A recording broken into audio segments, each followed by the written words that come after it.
the meeting this afternoon. First of all, I would like to thank you for arranging this opportunity to actually meet with you and get to know some of your ideas and some of the issues that you have encountered and your recommendation on how to move forward as a country. We understand that you have met with a lot of people in Palau, and so we're lucky to be maybe the last one, so we can get all the wisdom and all the recommendations. To start with, I'm gonna take this opportunity and introduce the senators, and I'm gonna ask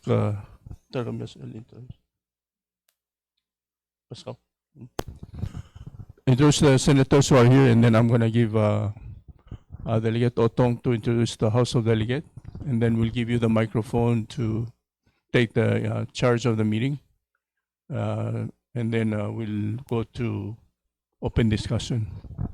So to my right is the Honorable Mariur. He's the floor leader of the Senate. Senator Lencer Basilius, Senator Tabalwal, Senator Pedro, Senator Talams, Senator Sungino, Senator Oldabel, and then to my left, Senator Mangsao, Senator Rudim, Senator Nakamura, and then the lady over there, Senator Inabo.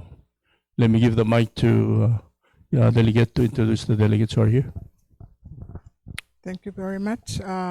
For the delegates, over here to my left is Silverius Delay, Delegate Silverius Delay. I'm Francisca Otong, and there's the delegate of Peliliu, Soalablay, and then delegate from Ngiwal,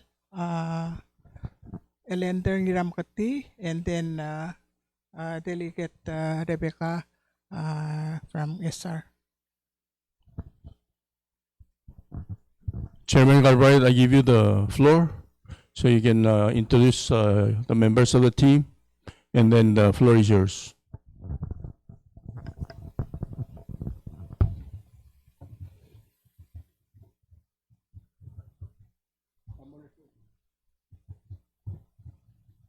How about that? Does that work better? Thank you. Thank you very much, and let me express my great pleasure at being here again. As I think I said on my previous visit, that I am a person of the legislative branch, having started my career on the staff of another parliamentary body, the U.S. Congress. So I always feel very much at home to come to a legislative body. I'm pleased to introduce my colleagues, Professor Denise Conan, Dr. Peter Watson, Professor Naoki Yoshino, and I will say a word about the Economic Advisory Group to just give you a renewed sense of who we are and why we're here. We are constituted under the statute of the Compact of Free Association, as it was renewed last year. But we are an entirely volunteer group, international in scope, with 2 members appointed by the government of Palau, 2 appointed by the government of the United States, and 1, myself, who was nominated by the government of Palau and accepted by the government of the United States. Because we are volunteer, we are entirely independent. And at a meeting at the Department of Interior a year or so ago, we were described by the chair official that as an international organization not under the control of any government, which is, I think, an exactly accurate statement. We have been coming now to Palau. This is our 4th annual visit, and that has given us, I think, some sense of familiarity. But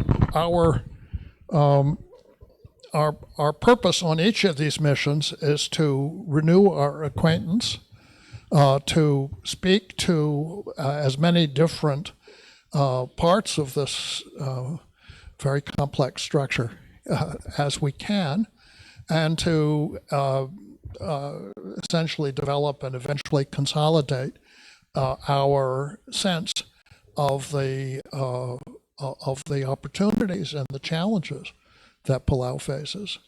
And this, I think, is a useful exercise because it helps inform your partner countries of where they should be focusing their priorities. I think it was a very helpful exercise in actually getting the COFA renewed and funded. And it's helpful in bringing on the let's say the assistance of technical agencies that are able to provide support for major projects that Palau wishes to engage in. And that includes a number of things that have been come in under the Trade and Development Administration, including a prospective hospital project and communications in other areas. So I think we have built up a bit of a reputation for being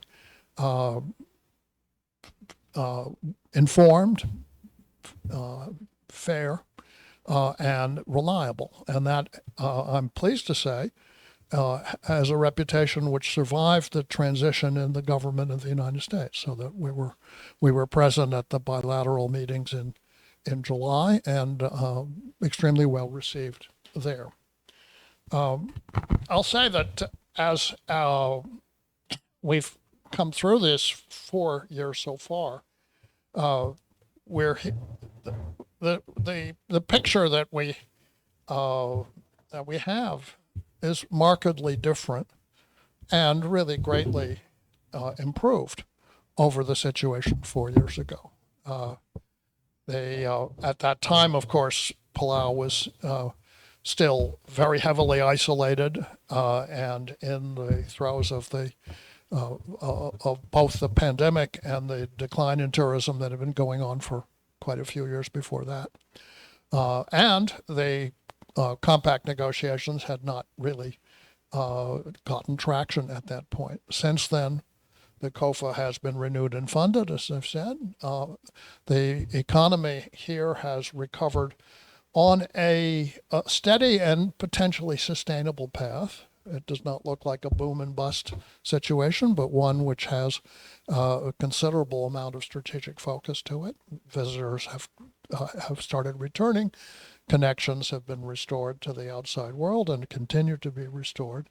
Foreign investors are interested in Palau, and projects may be moving forward, and there are very significant, let's say, infrastructure improvements that are in at least the planning stages, and in some cases, well beyond that. So overall, it's been a very gratifying 4 years to be even an observer and, let's say, I won't say tangential, but a participant in at least some respects in the work that you have been doing and have achieved. At the same time, we're obviously conscious that every new development brings with it challenges and issues that are have to be addressed and resolved, and we're anxious to have your perspective on those questions. Palau was hit hard by the cost inflation that accompanied the aftermath of the pandemic. While the government has come into a strong fiscal position so far as we have observed it, the living standards of Palauans remain at a level which really needs further improvement, and there are differences over how to achieve that. and how to achieve it in the framework of fiscal sustainability.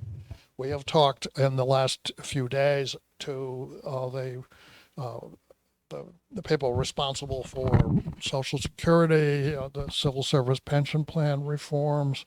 We've talked about debt management, and we've talked about other issues of this kind. So we have some sense of where things stand, but we're anxious to get your perspective on how to proceed. And finally, we are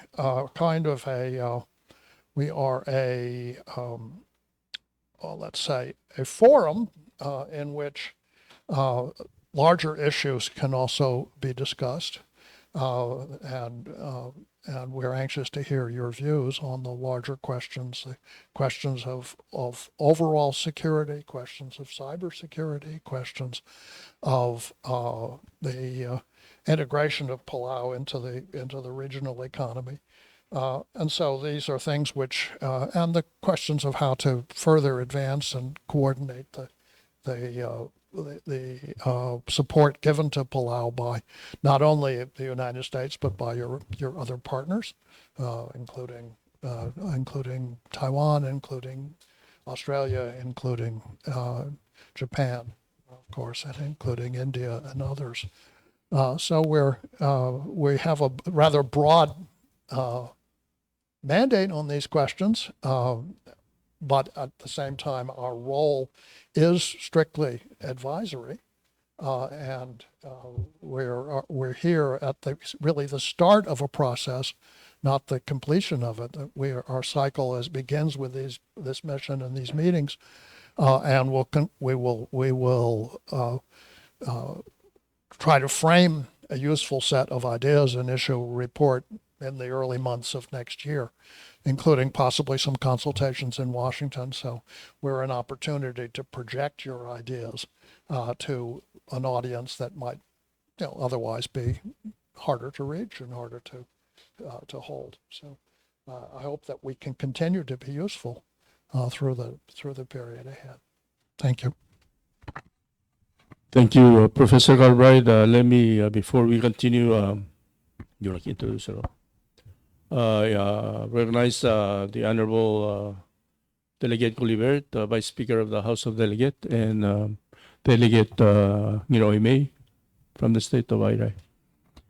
And then I would return the mic to you, Chairman, to any members who might have anything they want to say. Yeah, let and me then call we on can my then colleagues open. for their comments. Okay. Peter, you want?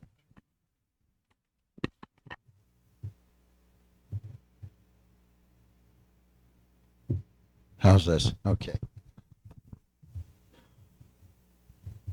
Firstly, Mr. Chairman, thank you very much for the members of the Senate and the distinguished members of the House, OEK, to receive us today.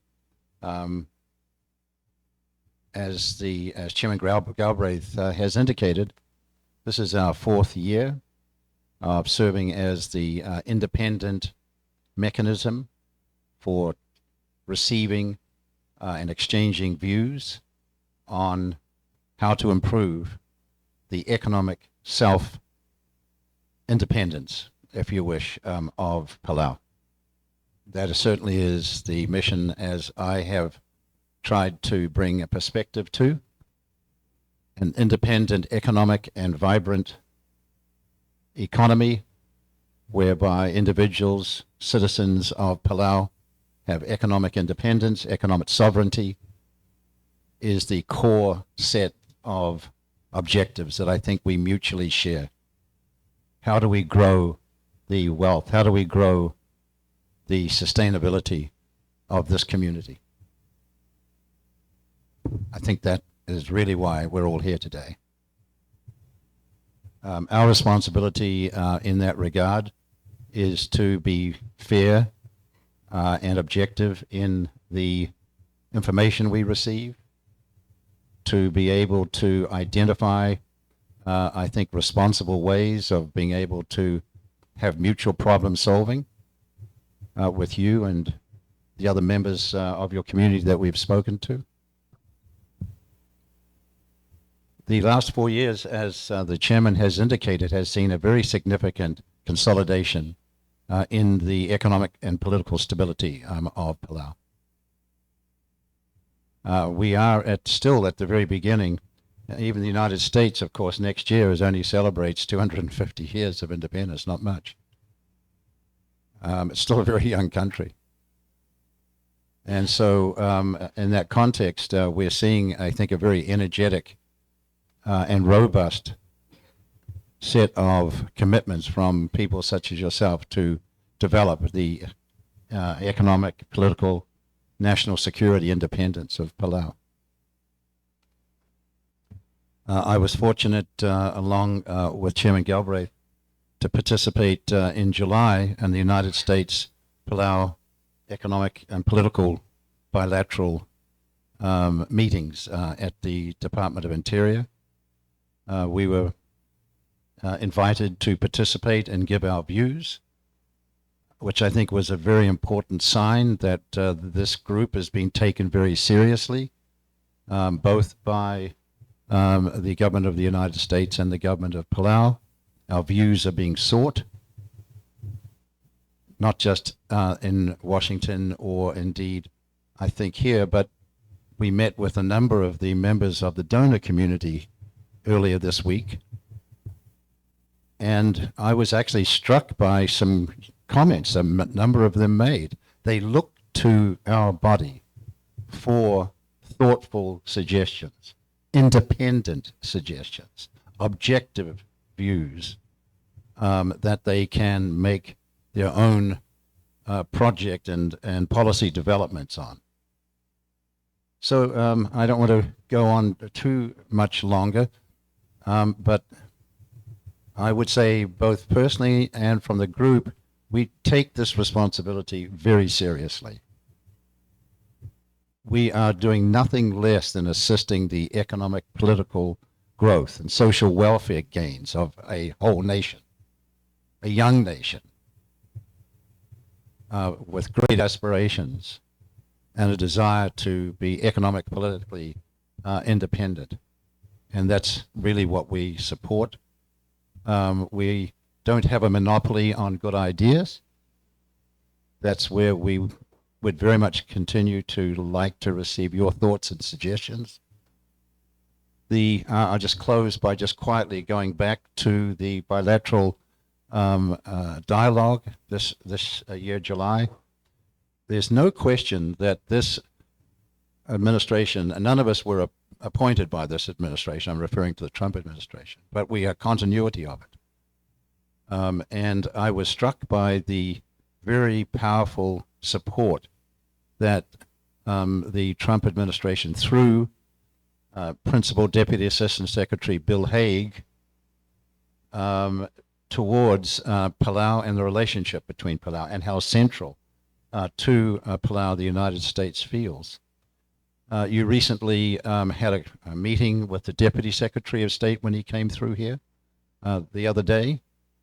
I was not here for that meeting, so I won't presume to speak to it, but I've heard from people who were at that meeting, and I think it's fair to say that you heard a very parallel commitment from the United States, from no less than the Deputy Secretary of State.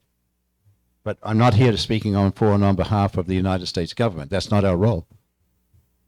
But I am here to say that I was very pleased in the context of the bilateral meeting to see the depth of the respect to Palau and its representatives. And I think if there's one thing that I could take away here is the respect that we've seen for economic growth, political growth.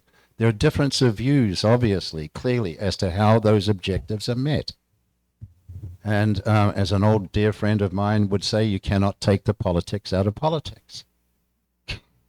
And another amorphism is all politics are local. So we understand that these dynamics are in play at any time that you're seeking to make progress. But I don't think anybody here in this room would suggest that we're not seeking to make progress. in those fundamental freedoms that we want to see for Palauan people, the Palauan economy. And over the last 4 years, as the chairman has said, we're very privileged to have seen the growth and the robustness regain in the fundamentals of the Palauan economy. So that's what we want to continue to see. Again, we're not unmindful that there are differences in political perspective, perhaps, about how those objectives are achieved. Implementation views are different, perhaps. But I would challenge anybody in this room to say they don't share the mutual problem-solving objectives that we want for the forward progress of future Palauan generations. And that's at least why I think myself and my colleagues very much are pleased to be with you today.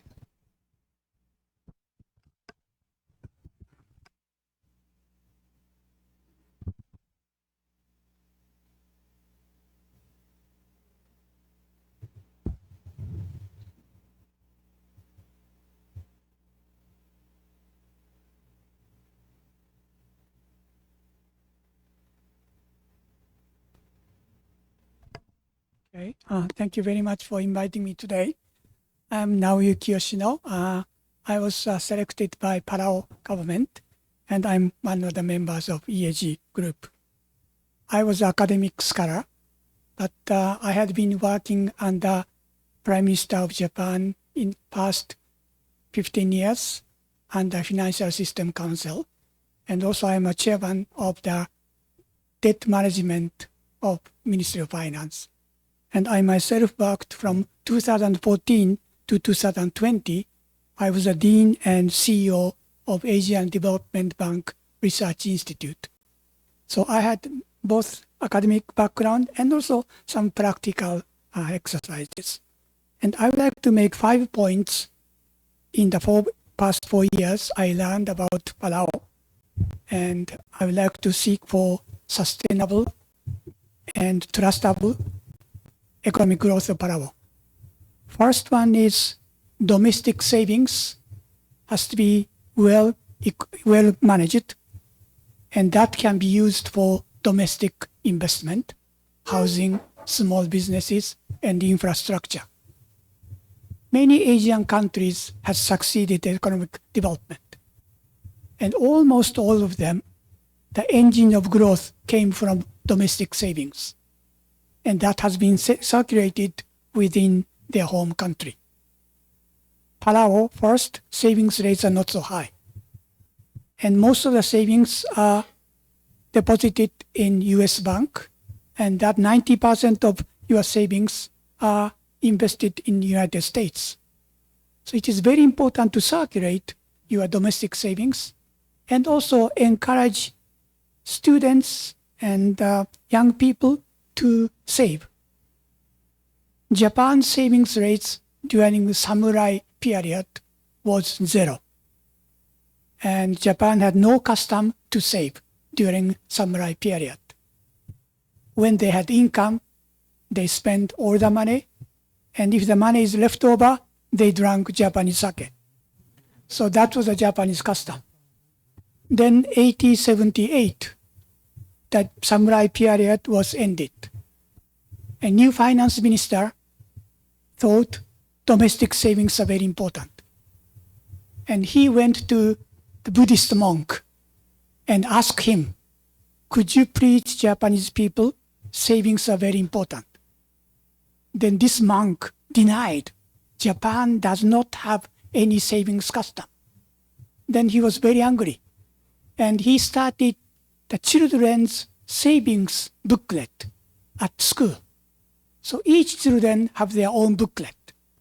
And they started to save $1 every month. Then end of the 6th year, $1 became to $72. And Japanese students started to cultivate their savings minds. Then they started to teach their children, their parents, we should have the domestic, our household savings. So that was the important way, even in Palau, to have savings or savings customs in school. please check your textbook if you go back to your home, your children or grandchildren. Probably in Palau, there is no section about financial education. It is very important to include those customs. And those savings money can be collected by savings bonds, and that can be distributed through National Development Bank of Palau. Because in Palau, you are using US dollar, so there is no central bank. So there is no monetary policy. Then National Development Bank Palau is one of the very important tools to circulate your savings within the development of Palau. Second one is the education is very important. Yesterday, I happened to visit Palau High School next to here. 120 students listened to my lecture. And all the students, their eyes are shining. And they are listening very well. And at the end of the lecture, several students asked very good key questions. And I noticed your education and quality of the students are very good. Then you have to keep those quality into your economic growth. And that is very important. And also, Palau is still lacking digital education. Mobile tools are very easy to use. In Japan, all the students are distributed computer panel. So all the students have those computer panels, and they can study by themselves and remotely listen to the lecture. So I hope you could be able to provide some tools. It could be mobile phone or whatever. The students can take remote classes, and various education tools could be available for them. That will further level up the quality of the students. Third one is public utilities. Water supply, sewage, electricity in Palau, all are in deficits. And it is a necessary goods, so it cannot necessarily be increased. The user charges very high. But those utilities has a big impact into the economy. New water supply can bring restaurants, hotels. That can contribute to economic growth, and various tax revenues will rise. So those spillover effects are very important for the utilities, and also the efficient management of those utilities are another important thing, cost cut, and then provide better services. And fourth one is the pension reform. Japan has much more serious problem compared to Palau. Number of children are declining, and elderly people are increasing. My mother-in-law passed away at the age of 102. My father passed away at the age of 98. The retirement age is 65. How could it be possible to help those people to live 30 years, 35 years? It's impossible. Then I'm proposing in Japan, all the elderly people in Japan should keep on working and work until the day before they die. Then this will completely vanishes any pension problem. So I hope Palau could follow what my position is. But at least you should increase the retirement age. Otherwise, many children has to contribute lots of money to the retired people. So I think you have to think about how to solve those issues. And last one is some new industry will be needed to be developed. Tourism is a very important sector. However, COVID-19, we learned tourists will go down almost zero. You need some other industry which can have a wheels. And one of them may be fishery processing industries. Fisheries, you have lots of fish, good tuna fish. You export to Japan by live tuna. It's very good for Japanese. Sashimi and sushi. Many of those tuna comes from Palau, but it's not cooked. It's alive. Then there's not so much production benefits for Palau. probably maybe dried fish or some other fishes could be exported. So I hope you can think about what kind of sectors you can grow in Palau in addition to tourism. That can be achieve your sustainable growth even if you are facing some of the crisis. Thank you very much. Well, hello, alihi and aloha. It is really an honor to be back again after a year and having been coming for 4 years. Now I look around this table and see familiar faces, and that makes me feel more at home here. It's been really very much an honor to be a part of this distinguished group. For those of you, there are some new faces here. Let me just say that I'm Denise Conan, and I'm from the University of Hawaii at Manoa. I am an economist. International trade is an area of expertise, and also energy is an area of expertise, among some other things. Tourism, I would say as well. I'm also the Dean of the College of Social Sciences, and so I've been also very much focused on education and opportunities along that front. And as an economist from another island economy, it just impresses me that we have very much in common our challenges in Hawaii and the challenges in Palau, and that we can learn from one another. And that was reinforced on my visit here.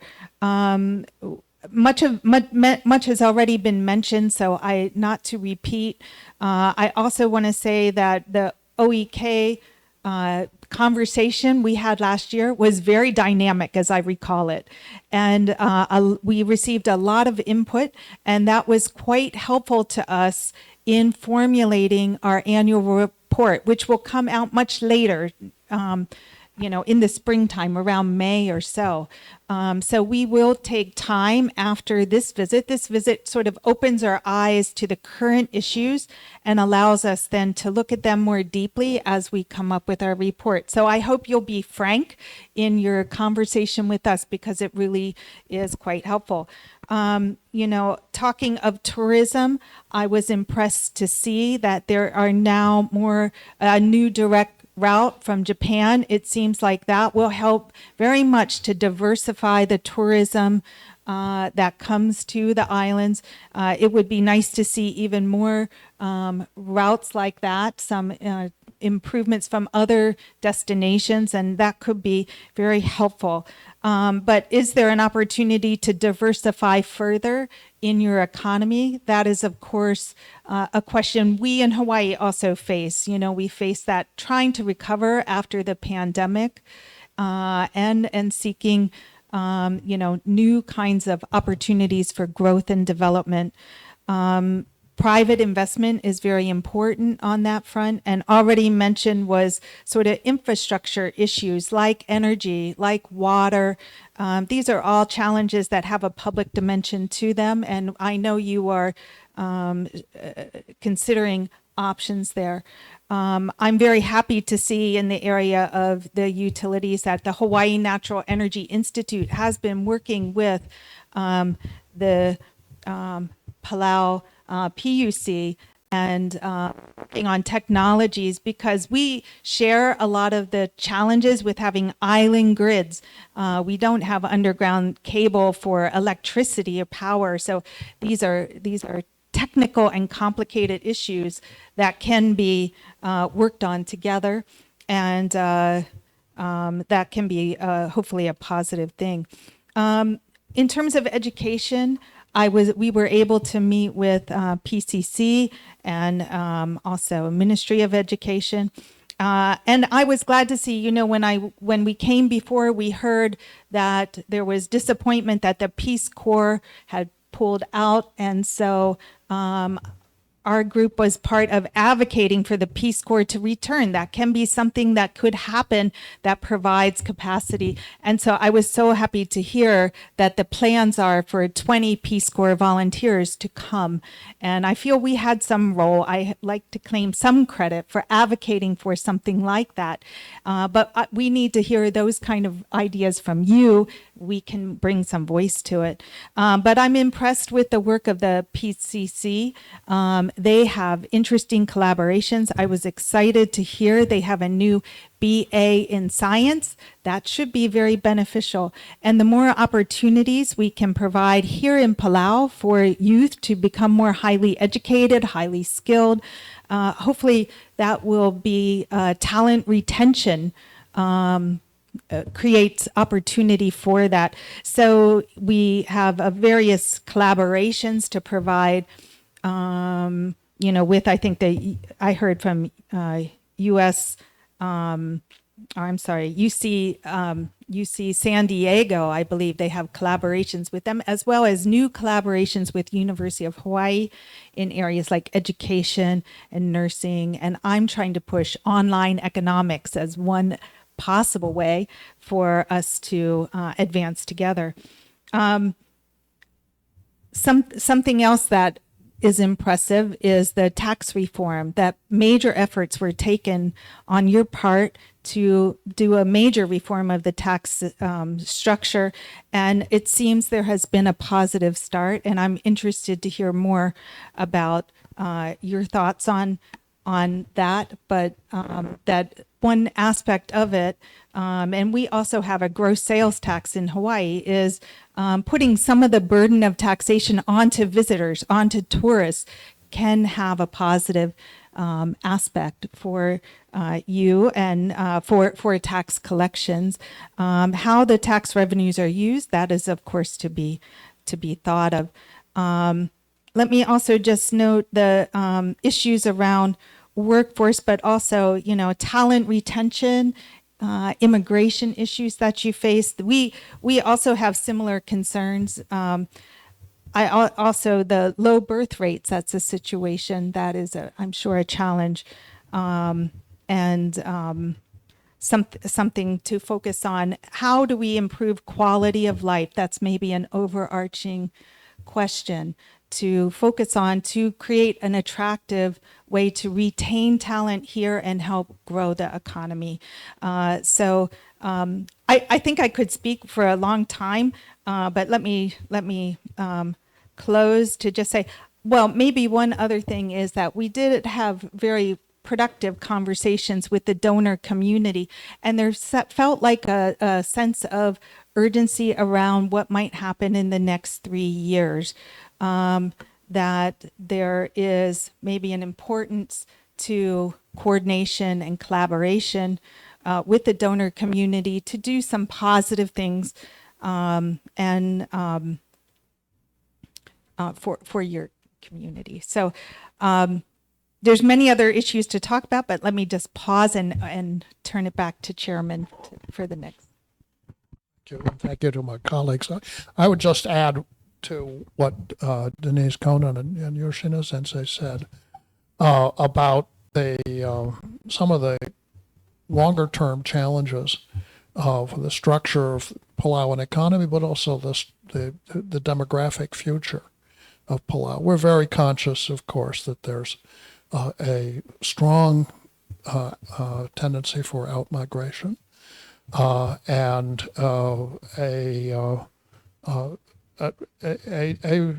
that's part, but not the only part of a demographic challenge. That's partly a cost of living issue. It's partly a quality of services issue. It's partly an income differential issue. And it's a fact of the long-standing now interconnection of Palau through the compact with the United States. So a large part of your citizenry actually doesn't live here. So one of the things that is in our minds, and I'm sure is in yours, is how best to connect that community so that part of its life and part of its economic activity and part of its demographic succession can come back and benefit Palau itself. And that so that the two communities don't diverge indefinitely. And there are a number of ways that that can be done. One very small, but not so small, specific issue concerns the access of Palauans who are United States veterans to the veteran services that they would have access to in the U.S. And we've been working on that. There's some issues of getting the U.S. government to just provide the services here, so that veterans who are here or veterans who might return can do so comfortably and spend extended periods here, and or retire for that matter, and these kinds of things. Again, this is part of the healthcare system is involved here. These kinds of things are very much on our minds, so that we're thinking in terms of trying to assist in framing a long-term program that will assure that Palau will be a successful and viable country for Palauans long into the future. And that's something. There are short-term issues, there are budget issues, there are tax issues, there's investment issues, but these things are in the framework of how you achieve a long-term, a sustainable, environmentally, demographically, culturally, socially sustainable system. Thank you.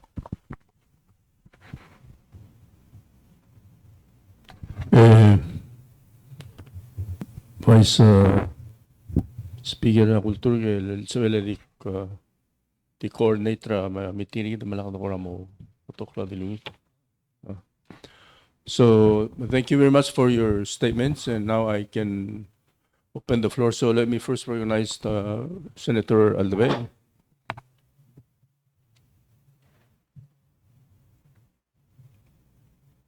Sulang Vice Presidente, era do lomol mertel meeting Vice ma floor ma Vice Speaker. Yak paigor oling itial Economic Advisory Group is made up of representatives from Palau and from the U.S. and of course Chairman Galbraith is the like a neutral member. Who happened to be the chair of the group.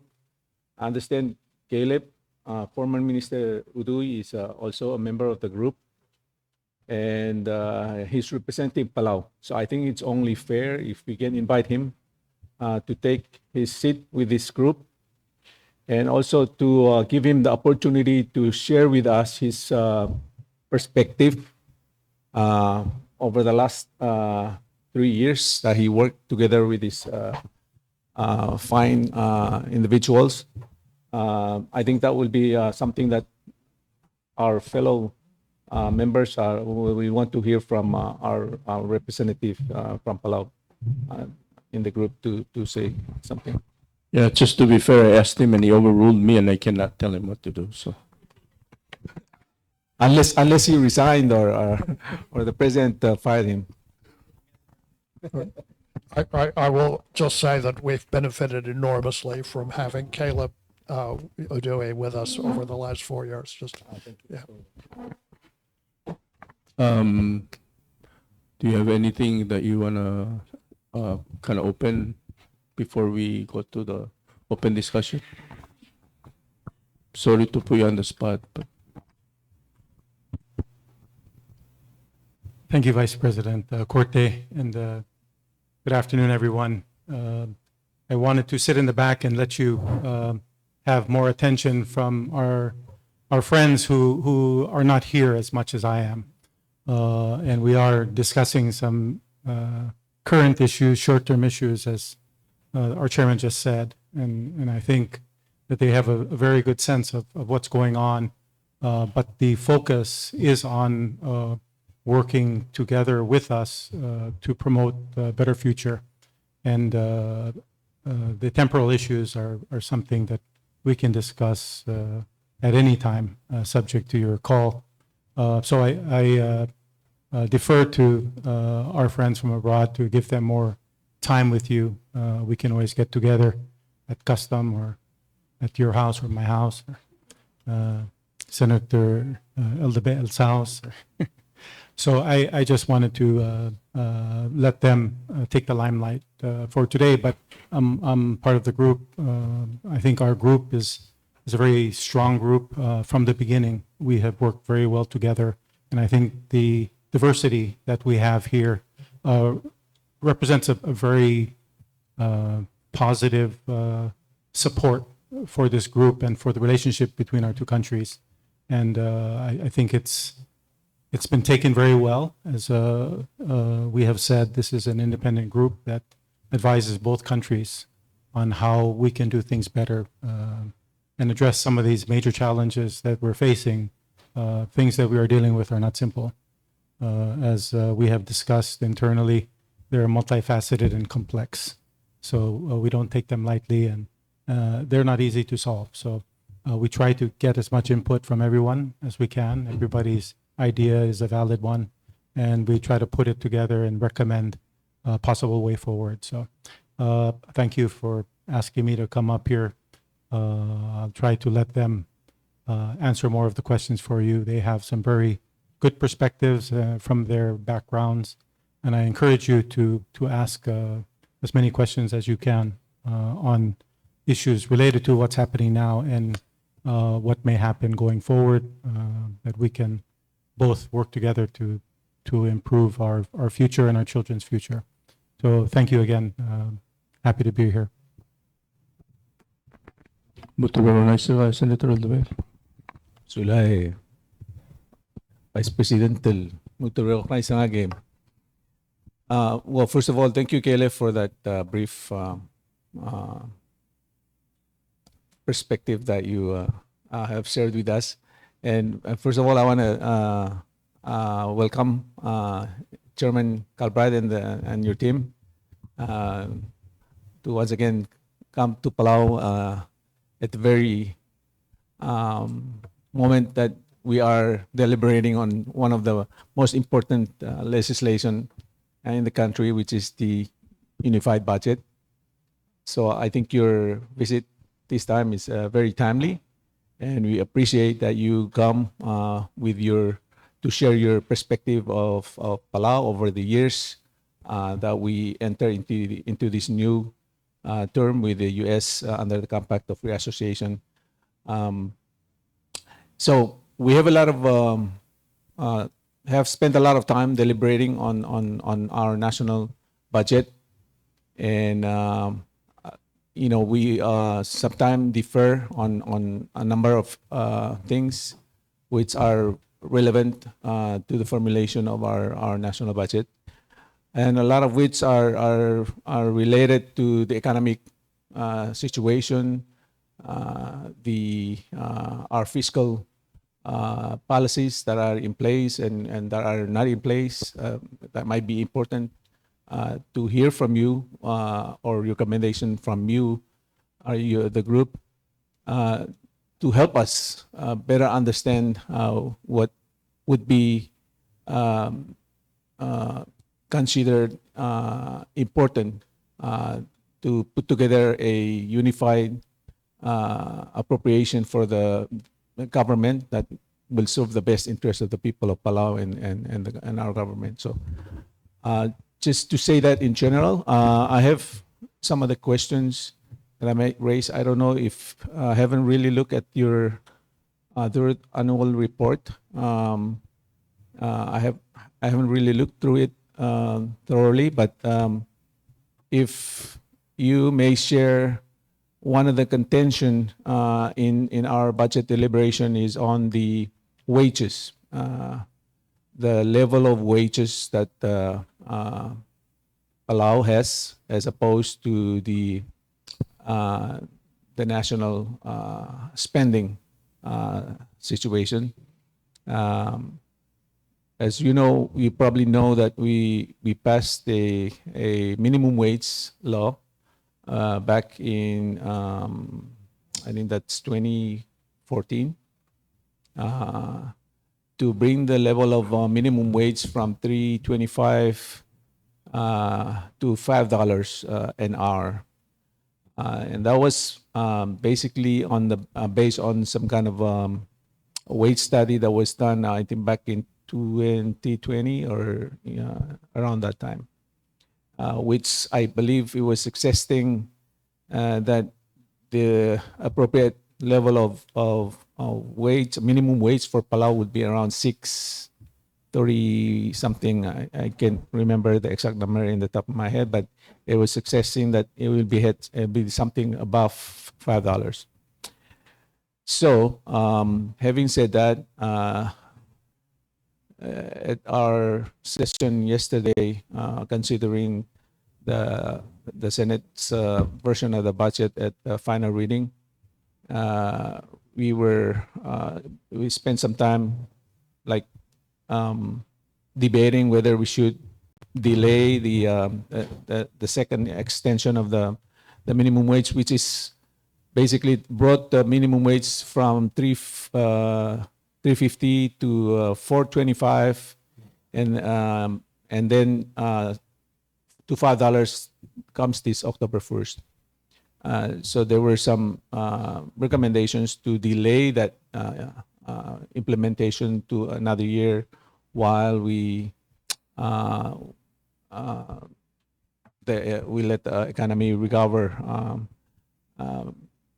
But at the end, we basically decided let's just let it take effect in October 1st, and then we'll see what will be the impact to the economy and the whole nation of Palau. So, to keep my question short, can you share your view based on your assessments of our economy? If Palau would be in the right direction, if we have to continue to adjust our minimum wage upward to sort of like match with the increasing inflation and the cost of living? Okay. Generally speaking, I'll speak to the minimum wage and then also to the question of the wages in the public sector, which I know is an important issue before you. I would say, generally speaking, I would expect that the price level in Palau is largely external. And therefore, as you gradually increase the minimum wage, you're improving the living standard for those who earn the minimum wage. Now, who exactly that is something you would know better than I. My sense is that a large share of Palauans are working, and particularly who have some professional credentials, teachers, healthcare workers, and government workers generally, are in the public sector. And so there's the question there is whether to go with a substantial 10% increase, I believe, in wages. It's been proposed. And there too, it would seem to me that this is in the nature of a catch-up that would not strongly risk destabilizing the price structure further in Palau. So you have a situation in which, first of all, Palau was hit by external cost inflation. There's the substantial prices in food and fuel in the early, 3 and 4 years ago. And when the PGST came in, there was a further increase of about 10% in the price level. If you removed the PGST, my sense is that the decrease of prices would not be proportionate. That the prices would probably stick where they are, and so you would not get a reduction. And so if you want to improve people's living standards, basically the way to do it is to increase their compensation a certain amount. I'll say a little bit, if I might, just on that question. The decision on tax reform was taken before we were constituted. It was already made 4 years ago, I believe. When I first heard about it, I was a skeptic. I'm not a fan of sales taxes, generally speaking. They hit consumers. If there's a better tax available, progressive income tax, a tax on land values, then it's generally speaking a better way to proceed. And we see this in the United States. There are different tax structures. But In the context of the Palauan economy, the sales tax, first of all, it replaced a set of taxes that dated back to the trust territory age, and which were manifestly quite deficient and inefficient, with one which has succeeded in placing the government on a much firmer fiscal footing, creating the opportunity to do various other things. So it seems to me that what has happened here is that you have a tax structure which draws on your visitors, who are half of the expenditure in the economy, perhaps, or as much, and provides the government an opportunity to provide income and services. And there you have a question of what exactly your priorities should be, as a way of essentially providing. It's a mechanism which, although it bears on Palauans as well as visitors, the net effect is to distribute income in favor of Palauans, and that's a result that whatever you decide to do, you should retain. So that seems to me to be sort of the basic perspective that I would offer on this. And again, as one talks about retention, then incomes are one thing and the quality of services are another. So being able to maintain and expand your infrastructure, your power, your water, your healthcare services, your educational services, this will make a difference in the long run. That is, in my view, at least as important as the actual income levels that people have as a part of their private incomes.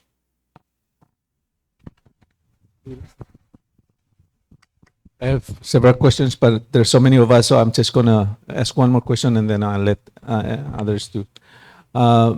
Dr. Yoshino Sensei, you mentioned about the minimum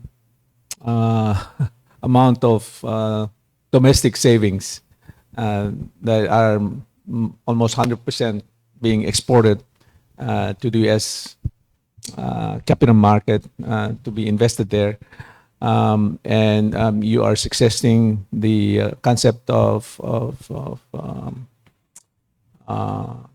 what's called the savings fund, which I totally agree with you. I think Palau should explore that possibility and use that as a mechanism to reinvest our little amount of savings that we have.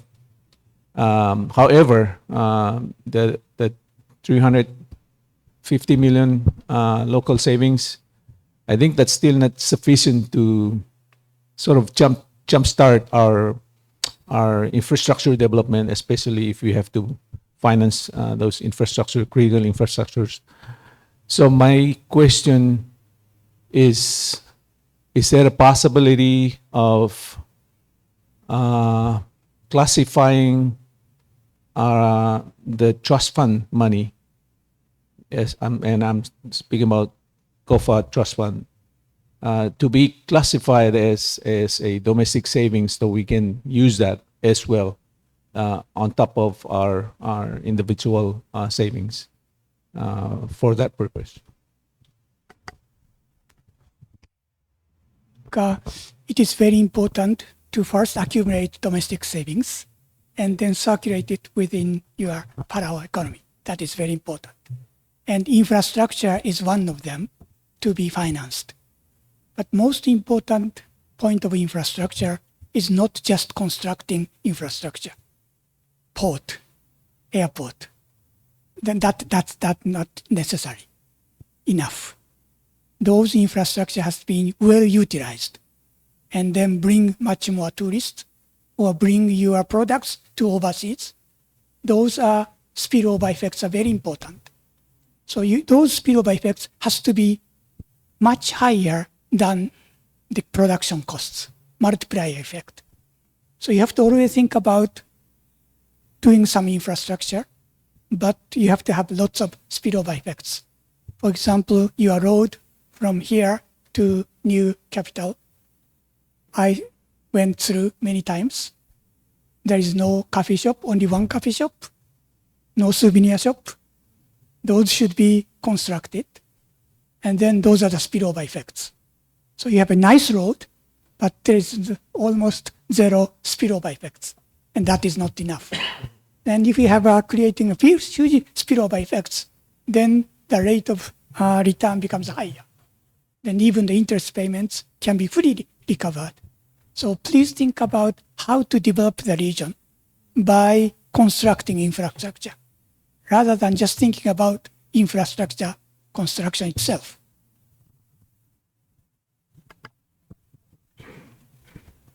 Colonized Delegate Rablilio.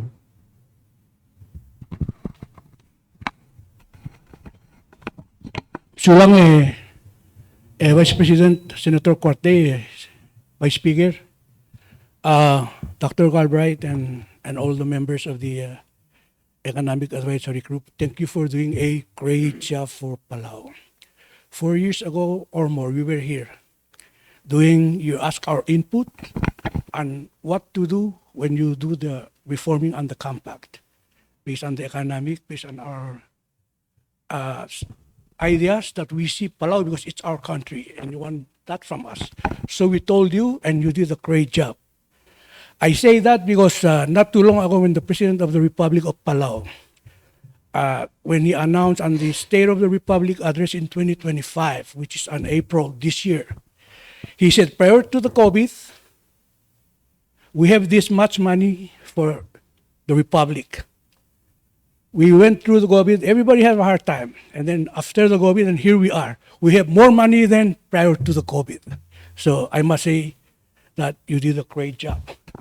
And please continue to work with us because we're not an economist, we're just the policy makers. And we need those data and the research so we can base on a good decision and we make our decision. And like my good Senator Cecilil says about the minimum wage, which is one of our subject, and it's going to be effective on October 1st. And here's the thing. We did pass, based on the recommendation, pass the tax, PGST, which is, of course, it's really good. We need to have money in order to run the nation when we don't have money inside to export, because we don't have that. Thank you. But this minimum wage going up, it's good. But then again, I would say that whatever it is, it's going to be add-on effect to the price, service, and the power, especially for us from the outlying states. The price is going to be up. So my line of thinking is, why don't you recommend to us to find the new money while we look at this tax system and our money in the Republic and work together how best we going to do it, but recommend to us the best way to get the new money to help our people. Thank you.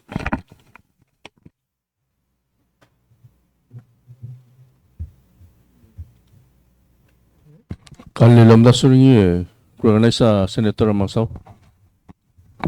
Sula, Vice President. Director Udoy, Mr. Yoshino, Ms. Conan, Denise, welcome back. Professor Galbraith and Mr. Watson. Thank you. We really, truly, we want to sincerely express our gratitude for your time and your efforts for the past several years. I understand there are other people involved.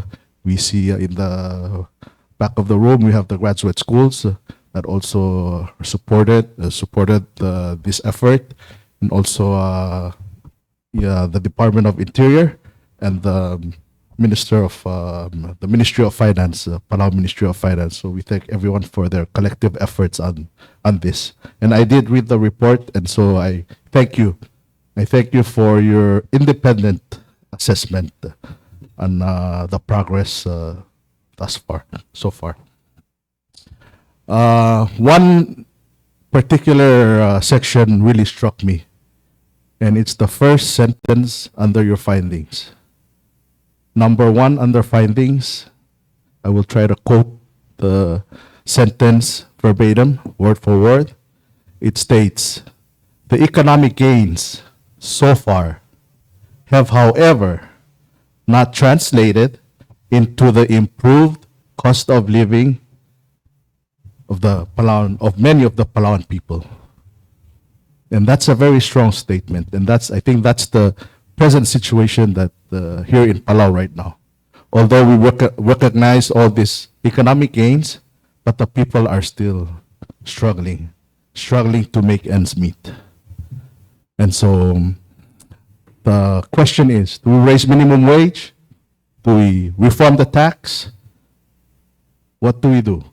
There are some suggestions that advise us against reforming the tax, because they say if you reform the tax and cut the tax rate, then less money will be coming in.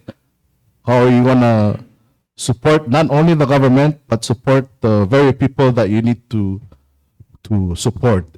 I'm saying this in the terms of a targeted approach, like subsidies. Well, subsidies is not a really good term, but yeah, that's. And so my question, Professor Albright, we were talking about the minimum wage. And so do you support the minimum wage that might potentially put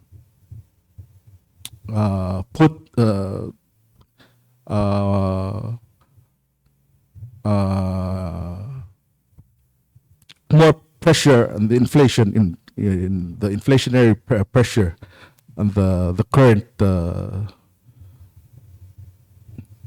what was I trying to say? Yeah, the existing, yeah.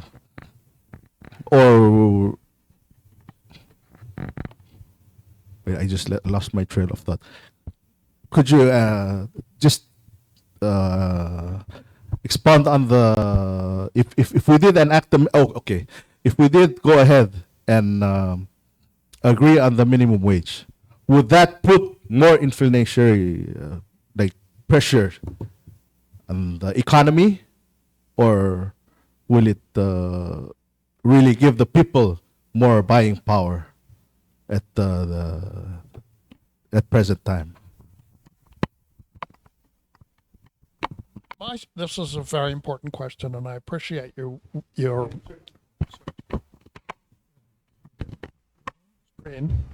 so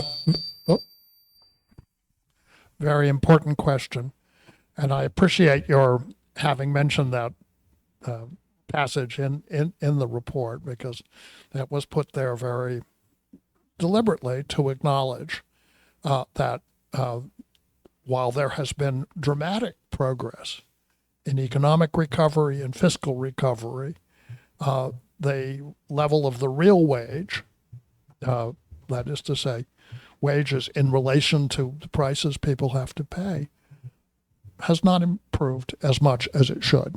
It may be starting to improve, but it has not improved as much as it should. And so this is a consequence of the external events that affected Palau and the adjustment that occurred to the tax reform. Those two things, I think we can agree, are the dramatic factors. So what do you do next? My sense is that if one reversed course on taxes, that the price levels would not fall proportionately, because prices tend to be sticky. So that would not necessarily give you the result that you're looking for.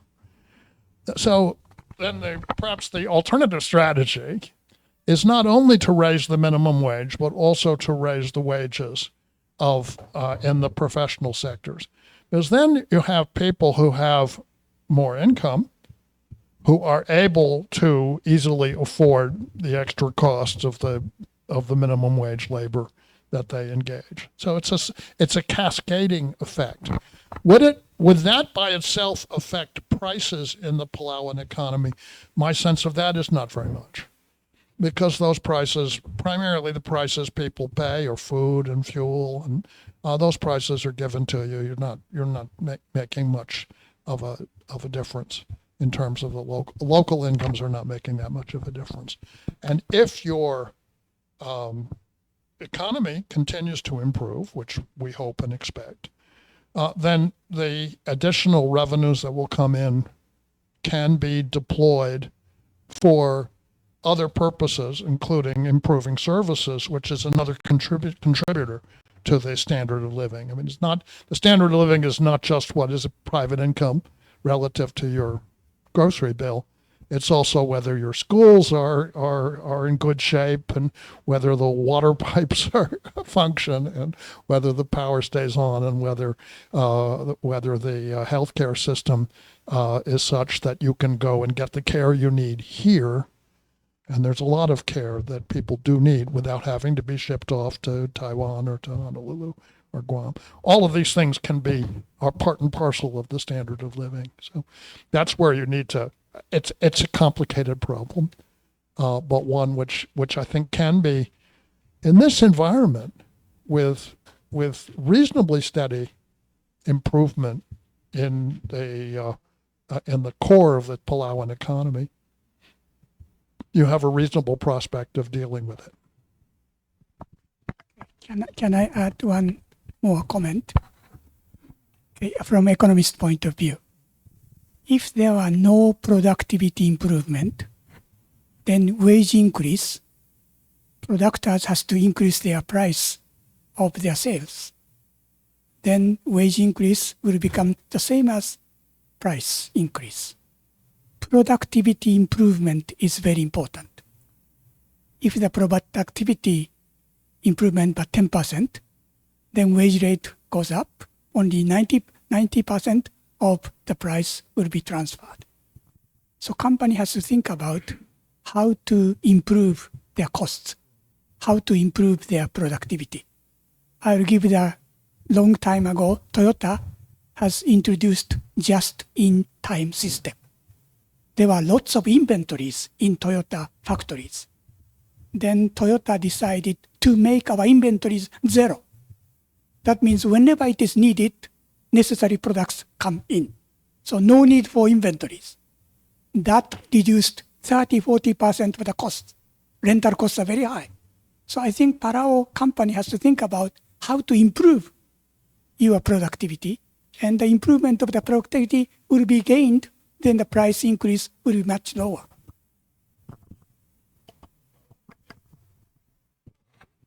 Professor Senator Rudy, por anak mo por sungino. Ali, welcome. I have a question regarding what you said on the wage increase. I am of the position that the wage increase was arbitrarily increased because it was passed around the Christmas. There was no FAA with the policy. You mentioned productivity. If you can measure the wage so you can see the numbers, how do you measure the productivity on this type of economy where about 90% of goods and food are imported? I think we need your help on calculating the productivity and the specific market that we're in. Because I think to impose the different types of economic views on other countries that produce from factories and VAT system where it cascades down, you write it off. The PGST is actually not just PGST, it's an import tax. And then it flips into a services tax and a goods and sales tax. So it's 10, 10, 10. So it compounds. And then it becomes a very regressive tax. So you're saying the same thing, Mr. Professor, about 4 years ago. That's the same thing. But we have not seen the productivity. And can you put on your notes on how we can have the proper expertise to calculate and measure the productivity instead of bloating the government and bloating the wages, where it becomes, and then as opposed to the productivity where you cannot see it. You're measuring the numbers by GDP, by the collection of tax. Where's the end product for that? What are we paying for? That's a question on a follow-up. Is there an economic model you can formulate to help us do that? So when we pass policies, we have that part. Instead of increasing just cost, you have something that's in tandem with it. So, like you said, you pay for something and there's a return for the investment or the wage increase. Thank you. I would say in response to that particularly in the structure of and I think this is the substance of your point, in the structure of the economy here, the measurement of productivity is a very difficult, it's a problematic concept, frankly, because you are talking mostly about service labor. And so, but that said, I think it's reasonably clear that raising the minimum wage modestly is not going to have a bad effect on employment, and may even have a favorable effect. And why is that? Because people won't quit. There will be less churning in the labor market. Training costs become lower to the extent that there are any. The jobs are more stable, and the income flows are more. They're greater through the whole structure of the society, so there are more opportunities. So in general, I would expect that if it's done in a way which is phased and I'm sure it will be, that this would reinforce the economic recovery in Palau. This is, I think, the experience of minimum wage increases, generally speaking, if they're done in a sensible way. If I can add, how to measure productivity. Okay. Stable economy. Amount of sales divided by number of workers and hours, whether it has been improved. That is the one way to measure productivity. For example, in restaurants and hotels, if you come to Tokyo, Japan, you can see none of them are standing up the reception. Everything is by numbers. If you go to restaurant, no waiters come to my chair. I have to order everything, look at the menu, and by using QR code. Then the robot box will come. So the number of productivity divided by labor is very small. So that is a productivity increase. And the wage increase for the labor factor, can you please also add into your consideration and oversight for the economy of Palau? The last time I checked, the ratio for imported labor to local labor is 2.5 to 1. Then the reason why they import the labor is because of affordability, skill set, as opposed to the labor pool of Palau, which is very limited. And I think that's a factor. So when the government steps in and interferes with the contract, the business contract, the employment contract, that's where the concern I have. For a government that is not well equipped to measure the productivity and survives and exists by the taxpayers' money, to interfere with the private sector. Because we can raise the government sector side, but I think none of us know each individual wallets of the private sector. So if that can be considered in one of your considerations, is I think the cost effect of policies that are not well researched or well informed. So just wanted to say that on the labor part, we have a very limited pool, next to nothing, and then the ratio right now is 2.5 to 1. So if we raise the minimum wage across the board, that's a cost against our own people. It increases the cost of a square foot of a house.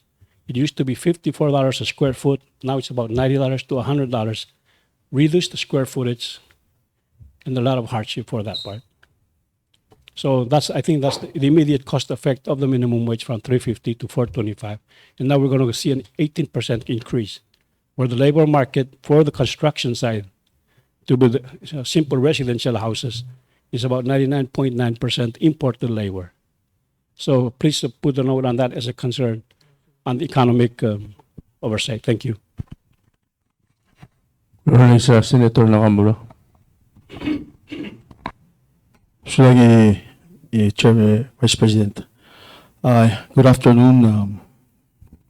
I am a new senator, so I ask for your patience as I ask some questions about the group. I have no economic background. I have some small businesses, but I want to sort of ask my questions in sort of 4 different categories, and I ask if I can ask the first question and then maybe get a short answer, because I know there's a lot of people here, and then sort of move on. So, is GDP a fair or good measure of a country's success or well-being? Thank you for asking that question. If you want my short answer, it would be certainly not. If you want a slightly longer answer, I can offer that too. I would say GDP, this gross measure, was created. It was created in the United States in the 1930s as a tool for assessing the scale of the large whole economy, and for ultimately for managing the war economy in the 1940s, and then for managing the economy through the 50s and 60s and beyond.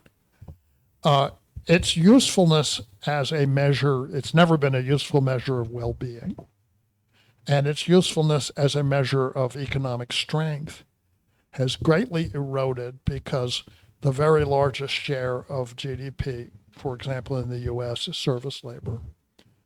And that does not come with the usual output measures of physical output that you would have in a manufacturing agricultural economy.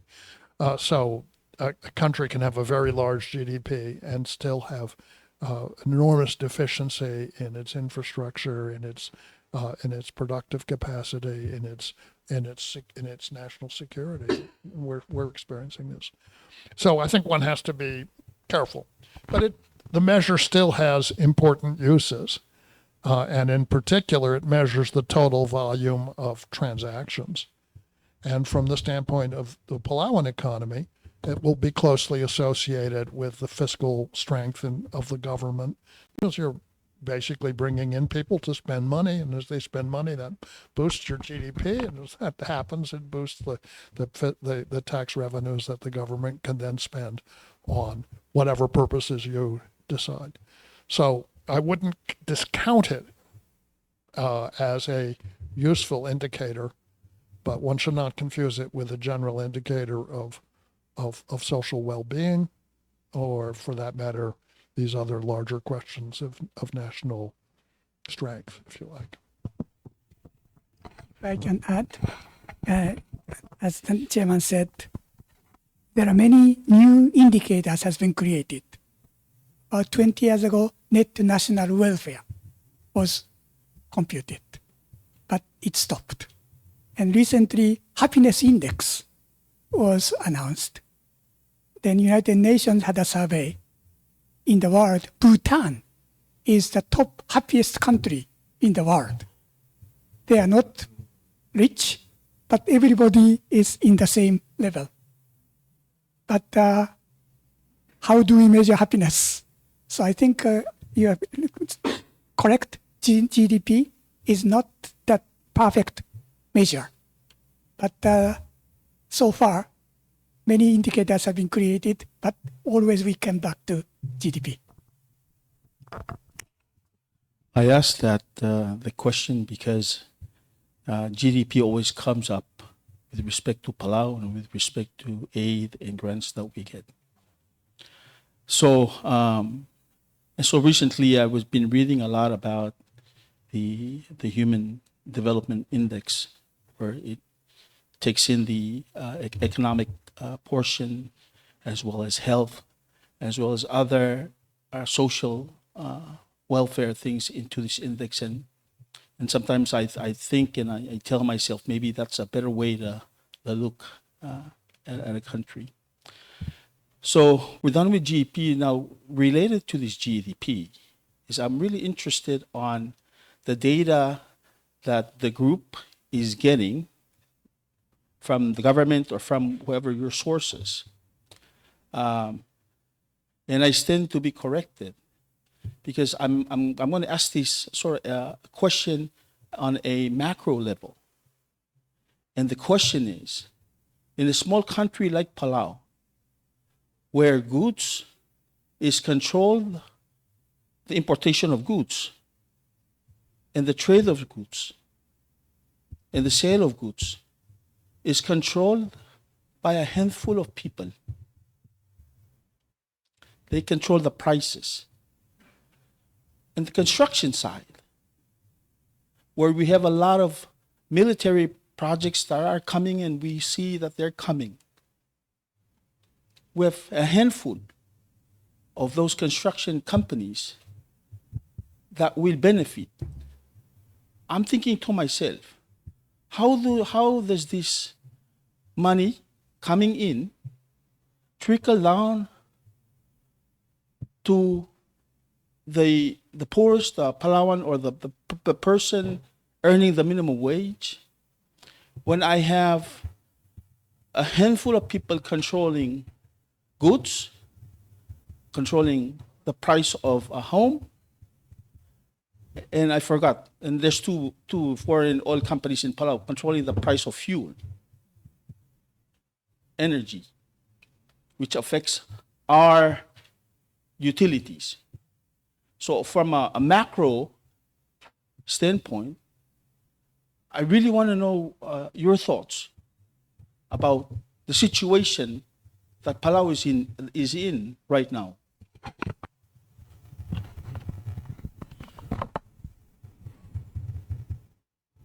Well, you're raising, very significant point.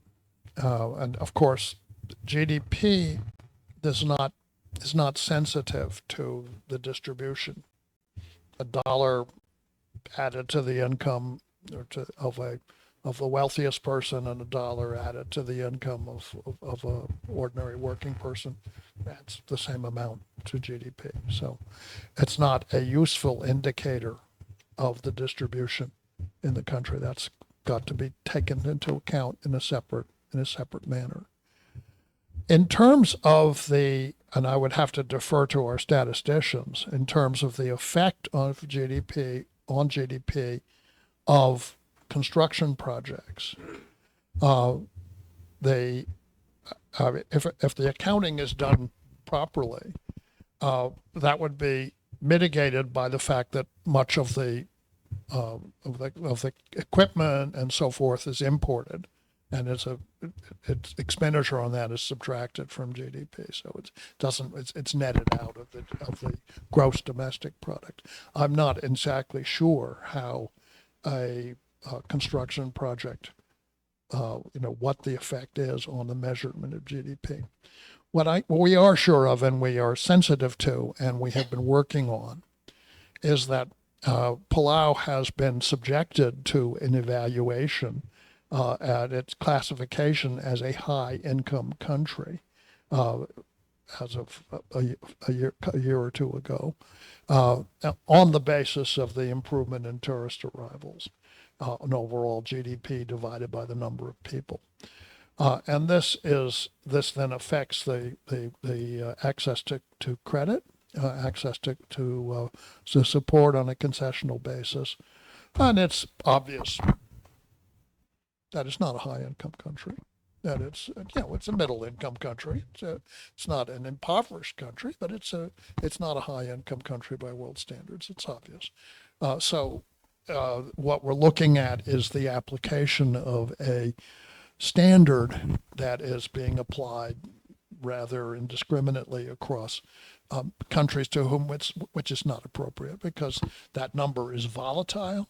It goes up and down with tourist arrivals, and it affects your ability to plan out long-term important infrastructure improvements. Because in one year you have access to concessional support, and the next year you might not.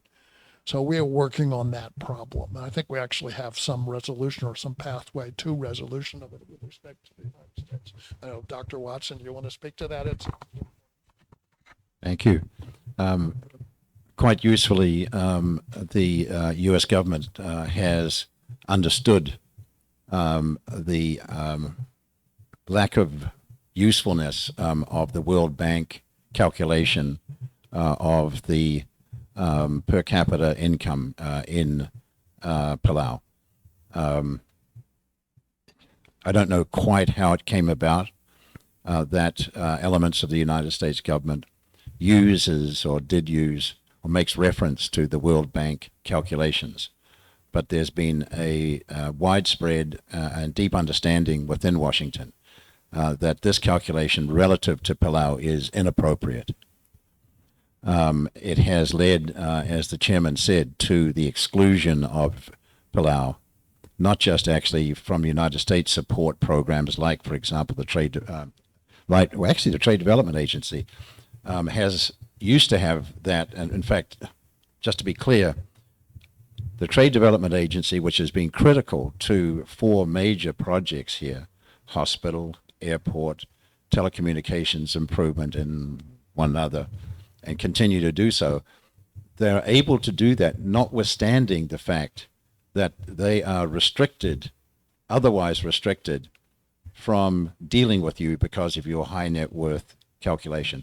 Why are they eligible to do that? It's because the administration and Congress has understood that it's not appropriate to apply the World Bank standard to Palau. They have been given exemptions to allow TDA to undertake these very important projects in Palau. And they really are important. They continue to do so. So all to say that there's continued exemptions by the United States government. And most recently, we've been affected by the Development Finance Corporation, which supports private sector investment in Palau. They have likewise been excluded for the same reason, this adoption of the World Bank standard. So I'm pleased to share with you today that in the reauthorization of the Development Finance Corporation, which is currently before Congress, there is a similar mechanism as TDA to give exemptions on national security and other grounds to remove the restriction, that application of the World Bank. And for our part, we're very pleased to have been able to be supportive of TDA, Trade Development Agency, the Development Finance Corporation, in engagement with Palau, and we will want to, the administration strongly supports that. And I expect you'll be seeing that increasingly going forward.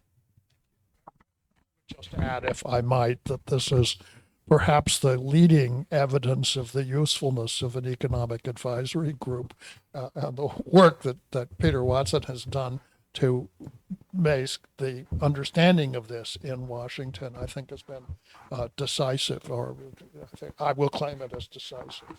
He would claim it as decisive, not is up to him. But I would say that we really put our shoulder onto this one, and I have no problem with taking on the World Bank on that or a number of other issues when it seems appropriate. Chairman Maldibutel 3. I'd like us to switch gears to tourism. In your opinion, is it expensive to come to Palau?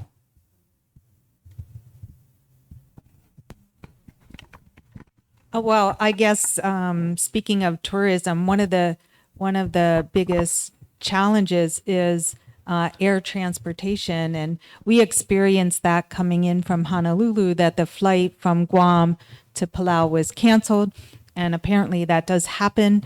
That plane was diverted from Guam to Tokyo. That was a preferred route. And so our arrival here was 24 hours delayed because of this. That kind of transportation issue is very significant for tourism. Having more direct flights to make this an attractive destination is one of the ways to increase tourism. But in order to have direct flights, then are the hotels available that would attract the kind of visitor you want to have come? That's another piece of it. So I guess I think there's an opportunity in terms of tourism, to diversify the type of visitor that's coming. a lot of visitors are coming for diving and that kind of thing. Maybe there's opportunities to have visitors coming for more cultural experiences where the value of, I think also the value of tourism being experienced by the local population who can contribute services in a way that adds value to that experience, that might be very beneficial. It's its own kind of productivity increase to improve the local value added of the visitor sector. Is this an expensive place to come? Yes. It's more expensive than it maybe needs to be.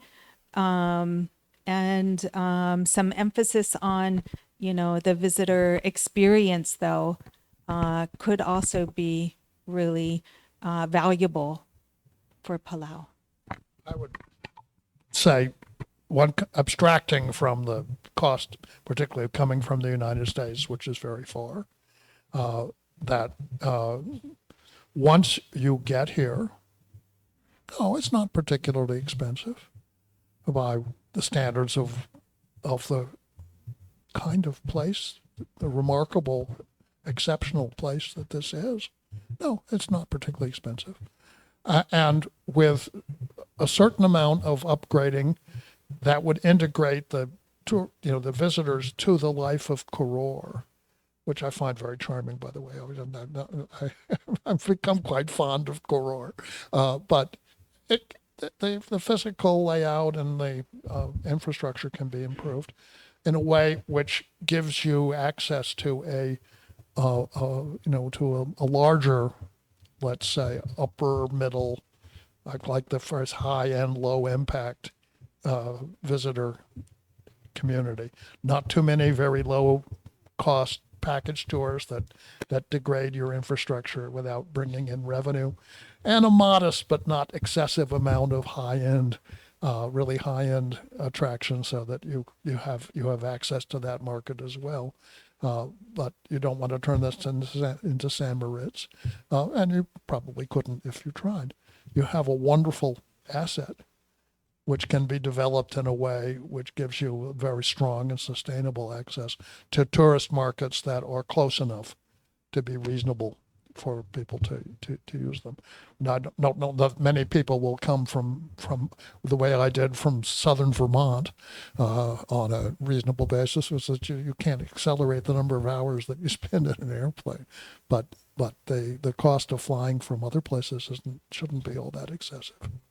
Yeah, I asked that question because it costs an arm and a leg to come here, and then when a tourist purchases his or her plane ticket, airfare, there's $100 that embedded in that plane ticket, which is the Pristine Paradise fee, which we collect.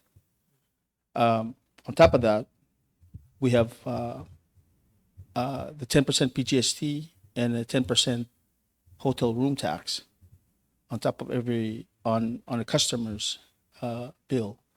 And I'm talking to some of these developers, and they say that 20% is extremely hard for some customers to swallow. I just checked, the Hawaii is at 16, both state and federal, and so 20 extra form, maybe it's not a big deal, but it seems like for the last 3 or 4 years after COVID, and we've been, and even before COVID, we've been trying to get the high-end, medium-end tourists to come here, as what you're saying, to make sure that our environment is pristine. But it seems like I just looked at the numbers. End of August, we only had 41,000 tourists, or 46,000 tourists. It was end of August last month. And we were projecting close to, I believe, 60. And so we're still kind of short, and we're trying to figure out, is it because of the cost? Is it because we're competing with, Thailand, with the Philippines? I know, Japanese tourists, some of them are staying within Japan, Okinawa. So maybe it's just the tourism industry worldwide. Yeah. And so I just want to sort of get your thoughts. Was when you were looking at tourism, what were your thoughts about the tourism industry These are- Palau's future? These are very good questions, and I think we should look at them more closely. I want to delve into them. I would say that this is not unusual that after COVID, there seems to have been, many destinations are looking for tourism recovery, and the recovery has been slower than we would anticipate. Tourism hasn't, there was an immediate, after COVID restrictions lifted, people kind of taking their bucket list trip, their trip of a lifetime, but we haven't seen that kind of sustained travel. With respect to Japan, and Yoshino-san could speak to this, there's the challenge of the Japanese yen is very weak, and also a sense of wanting to travel more close to home. So there's been a number of attitude changes after the pandemic that have impacted destinations like this one, like Hawaii as well, where tourism recovery has been slower than maybe we would expect. But yeah, I don't know if you want to speak about that. If I can do my own comment, I think it is very important for the visitors who would like to come again. Repeaters will be needed. I heard Thailand, number of tourists are declining because many people visit Thailand. Then one time is enough. They are not coming back. So even though 10%, 20%, some tax may be high, but if people feel Palau is a very nice place, I want to go back again. So I think you have to treat visitors, once they come here, you have to give them best service and make feel we like to go many, many times. So just think about benefits, and their desire and willingness to come to Palau. That should be created. Just one more question. And this is I'm sure you're aware of the new tax reform law, and one of the things that I'm looking at it is that there's a different, if you are earning a grossing 300,000 and above, you're registered as a PGST registered company. You're able to do a subject to the business profit tax with exemptions, et cetera, et cetera. Now, what is the name of the labor secretary for Clinton? Bob Reich. Rob Reich. I'm a big Rob Reich fan. Should the 12% be equal across the board from a person who's grossing $700 million, $100 million, and a person grossing 300? Is that equitable in terms of tax? The answer to your question is it's certainly far from ideal. But all tax systems are circumstantial, essentially. If I were to want to touch such high incomes as may exist in here, the place I would look is at land values in commercial areas. And the advantage of a tax on land values, not on the clans and so forth on traditional lands, but in the areas that have been developed, is that it then puts pressure on the owners of the land to develop them. And so you don't end up with people taking out leases and then not doing anything, waiting for perhaps the value to go up or just simply stalling on their commitments because they have to pay a tax on the land. And that if you could arrange that, I know there's a constitutional question associated with that, but if you could arrange it for a limited region, part of the development area, you might be able to tap into some of the let's say have a general distribution of tax liability that would meet the concern you're just stating. On the whole, though, as I said earlier, what you've got here, I live in Texas. We heavily rely on the sales tax. In Texas, it's a tax on poor people to provide services to richer people, including the state university, for example, for which I work. It's not a good system. But here, it's a tax on higher income visitors that provides resources to support services and wages for Palauans. And now obviously they pay that tax too, but they get the benefit of the fact that other people who do not live here but come for a little while are going to be paying a large share of it. And that's the circumstance that's special, that persuaded me that this was a good tax reform and one I certainly wouldn't, I'd be reluctant to reverse it, and I'd be careful about revising it. I would just add that a tax like the PTSD, it has a beneficial aspect of being easy to administer. Some tax structures can be very expensive and complicated to administer, and then if it's creating inequities or fairness issues, there may be a different way to address those by looking at the incomes of individuals and treating that as another matter to for the government to address. It may be a different instrument or a different methodology you use to sort of handle the regressive nature of this tax, rather than create a complicated tax structure. I hope that makes sense. Yeah, I understand. Yeah, I understand. You know, it's and there's so many factors, so many things, so many different circumstances, and there's no really, to me, there is no right or wrong answer. But it's just we represent people, and when majority of the people say this is hurting us, this tax is hurting us, we have to listen, and we have to find solutions to help those persons who's earning a minimum wage. And so at the end of the day, I am thinking is that those who are benefiting from this economy must pay their share of their tax. Because to me, it's inequitable for a person who's grossing 300,000 versus a person who's grossing 70 million and get the same tax rate. That's just my thoughts. Thank you. 그거 trial 뭐라 4 o'clock. So halek ko na sa Senator Singinoy. Bora Basilio Selbura inawo. Sulat Chairman Maldimere. So Miss Denise,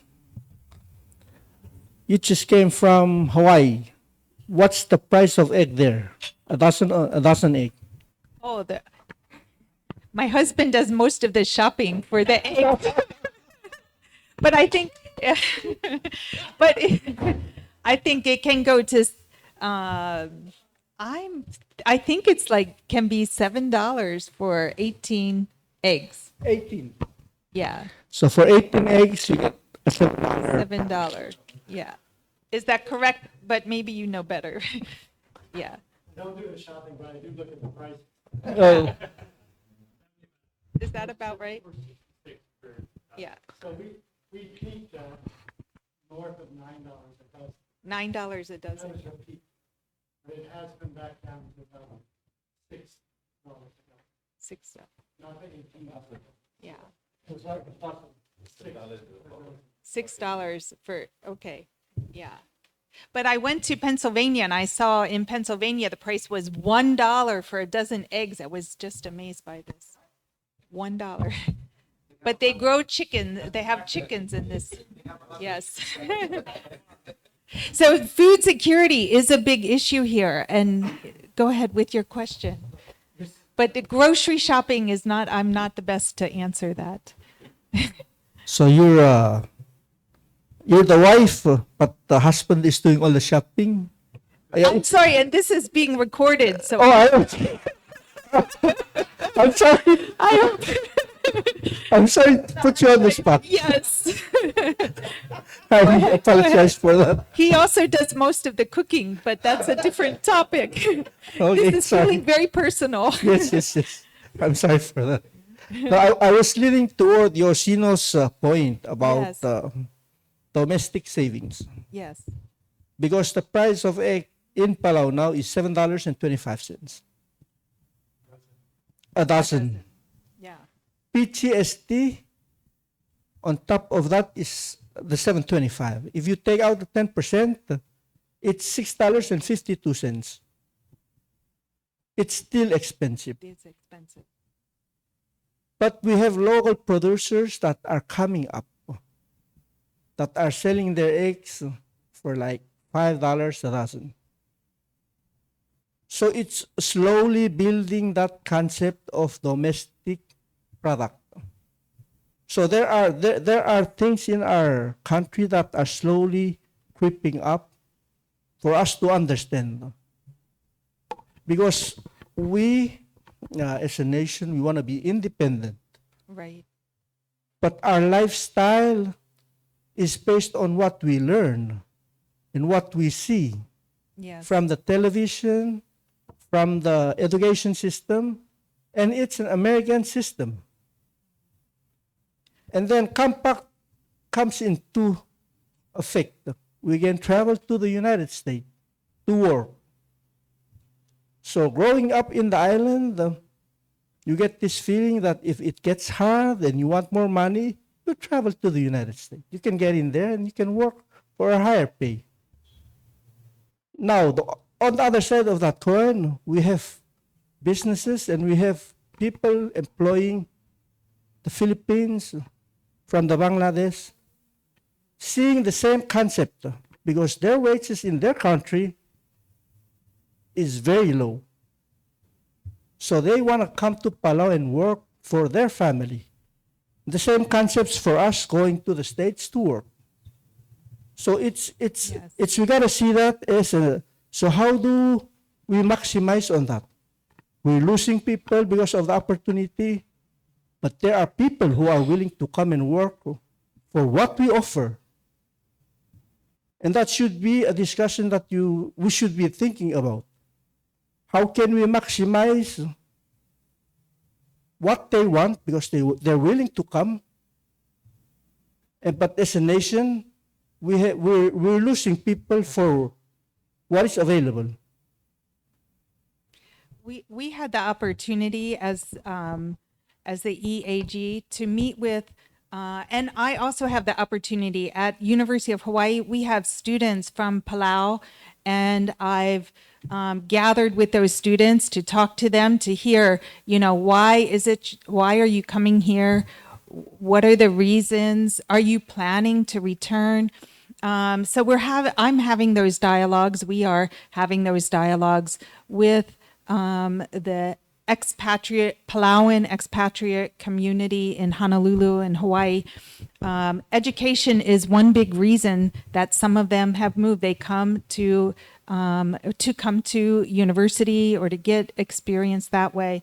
Of course, you mentioned salaries and so forth, but the cost of living in Hawaii is also quite high. So sometimes that balance may not be fully, you look at the wage, but that doesn't capture the full quality of life, and helping to retain your local talent is a really important goal, and something that I really want to sort of assist with. How do we create more educational and talent building opportunities for people to stay here and build your capacity here?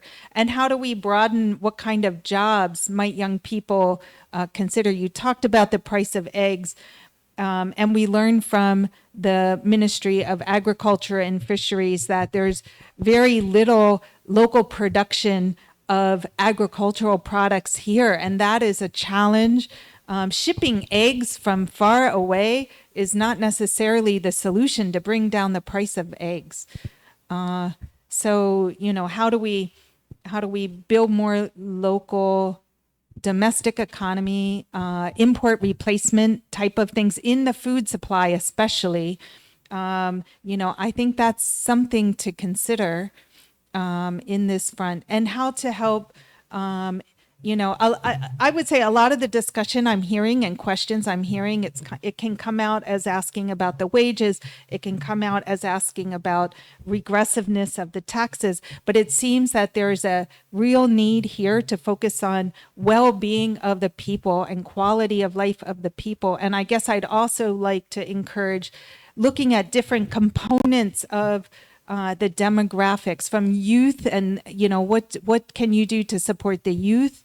I would like to say, how about the women? How are we increasing opportunities for women, and making sure that the policies you adopt takes into account what it means to be from different demographics as you're looking at these kinds of issues you're facing. I'll just add to that the point I've made before is that people's lives have cycles to them, and people may go away, make a career somewhere else in the U.S. They may serve in the U.S. military. They may go to college and have a professional career. And then at some later point in their lives, they would like to come back. Maybe they come back as a professional to work 6 months out of the year. Maybe they come back as an internist or a nurse or as a teacher and divide their time. Maybe they come back and retire so that they are not in a position where they're essentially diverging and not feeling that their link to Palau is being lost. And that's not impossible to work out, but there are certain barriers. One of the things, of course, when we met with the community in Honolulu, that came up immediately was healthcare, access to Medicare, access to Medicaid, access to veterans care. If those things could be brought into the future development of the healthcare system in Palau, then you would make this transition back and forth easier for people. And you would then help diversify sources of income to the economy. So people would come back with financial security that they would then bring here.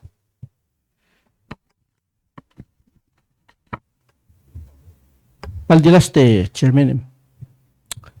So, in layman's terms, I'm just talking in layman's terms, because I'm not a highly educated person who understands all these financial terms. The measure of happiness, the measurement of happiness, I think it should be in the financial literacy, because we know how to calculate. We know how to 1 + 1 is 2, 1 - 1 is 0. We know how to calculate. The financial literacy should be focused on in the educational system, because we know how to, everybody knows how to count, but to manage your resources and your money is another animal that we need to understand, and that's the complex animal. So how can we simplify those into a system that starts from the young and grows in the whole system? So as you grow, I'm a samurai like Yoshino-san. And this is the truth. We lost the war, but we got up and we started working to be the #1 economy in the world before. And it shows that the Japanese people work hard, but the understanding of that domestic lifestyle, the convenience, it's the word convenience that I'm trying to think. Living conveniently can inconveniently affect you down the road. These are wonderful insights, and I really strongly endorse your idea that financial literacy, understanding economics at an early age could really help your youth to make wise decisions, understanding principles like opportunity cost, understanding, sometimes this issue of out-migration too, really understanding, so the overall, how to save and how to invest, how to have those kind of principles would just really be beneficial, and a great way to learn mathematics too. Yeah, so I endorse that. Thank you. Thank you. I'm glad the world now knows that you cannot go shopping. Thank you. Senator Basilius, and then I'll go to Senator Inabo.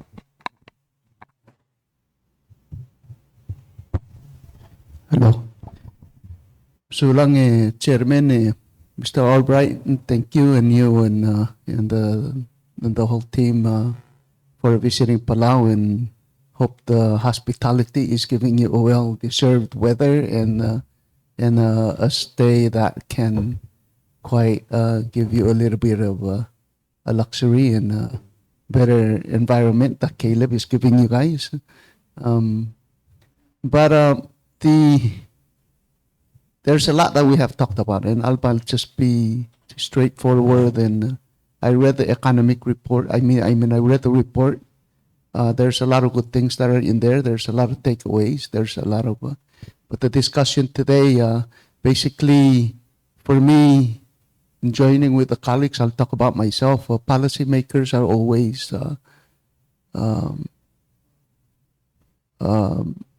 making economic reforms through policies, and the conceptual discussions that we always have. I think it's better yet to be put into examples or tailored into where can we see developments throughout this process. This is going to be the third time I read the three reports. Yeah, I spent a lot of time in the room without kids. Yeah, I did read them. Some of them I kind of skimmed through them, but this third one I kind of read it. But I think it's better that way in order for development of these policy reforms and to be put in place where we can have examples as well to be guided and give us a little bit of better outlook and steps and where we can derive onto. Also, I'm not sure. The University of Hawaii, I hear that they're very good on helping Palau before. I'm not sure if they can come up with something of study or study group or economic reform that we can be basis on to move forward. That's one. Looking at the data and statistics, of course, the cost of living has risen since the pandemic. I think it's 27%, if I'm correct, Caleb, based on the data. Maybe about 30% more. But in looking on how the development of this new tax regime has given us, which is a great thing. It's not, I know a country gotta have a tax system. But we have reformed through it, and I know it was kind of established throughout the period where Palau is quite still on the ground to try to get out to a pre-pandemic level.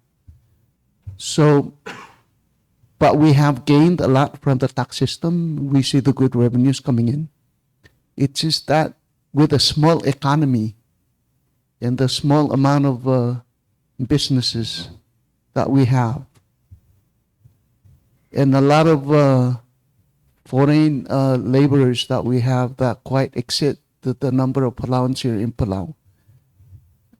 What economic reform can we deal with if most of our dollar-to-dollar economy based on GDP is going out of Palau based on transmitted out by these workers?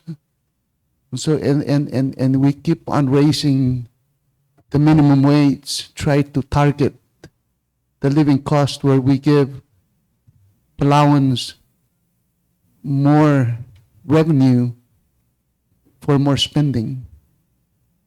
And it's just not that I see a great balance where we're really putting Palau up to where be most expensive destinations for tourists and pricing ourselves out of our own country.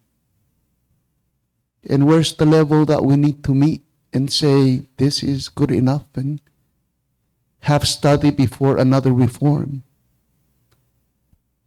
I think that's where I've been thinking on through all those studies and reading, and I think that's where kind of my mind is set on where's the level that we should be at And how do we get to that level? And how do reform can begin again for the next 10 years? It's quite up there, and we keep on making policies and acting on policies that we make. And reaction based on action is that's what I see. And I don't, when you're the economist and helping us in here, we definitely need help on that outlook. And how do we put that outlook into an action before our next compact review and our next money?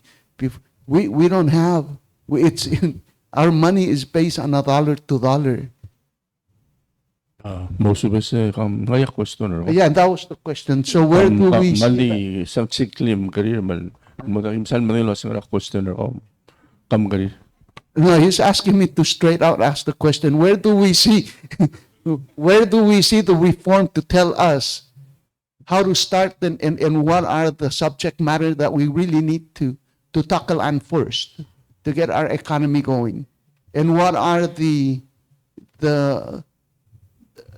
objectives that we will face in the next 10 years? Thank you. I'm going to jump in. I really appreciate the thoughts and the question. As a small economy, you're very sensitive to these outside pressures. Many of them are outside of your control, can be difficult, and yet you're trying to manage this in a careful way. Focusing on things like inflation, how does this destination compare to other destinations in terms of cost and attractiveness? All of that is really important and something we can take into account.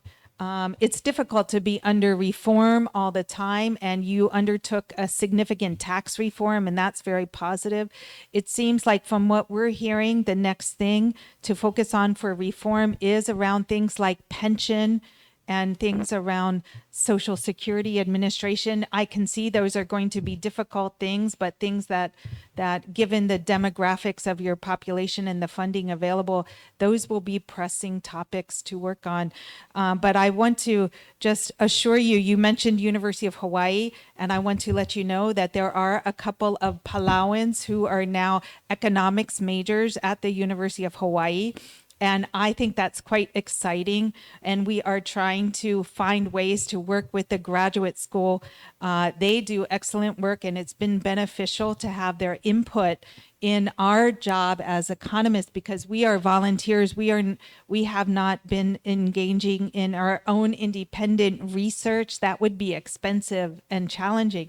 But if we can help advise and mentor Palauan students to engage and help develop some of the analysis you're seeking, that would be very rewarding and gratifying, and something that as a economist at the University of Hawaii, I really hope to do.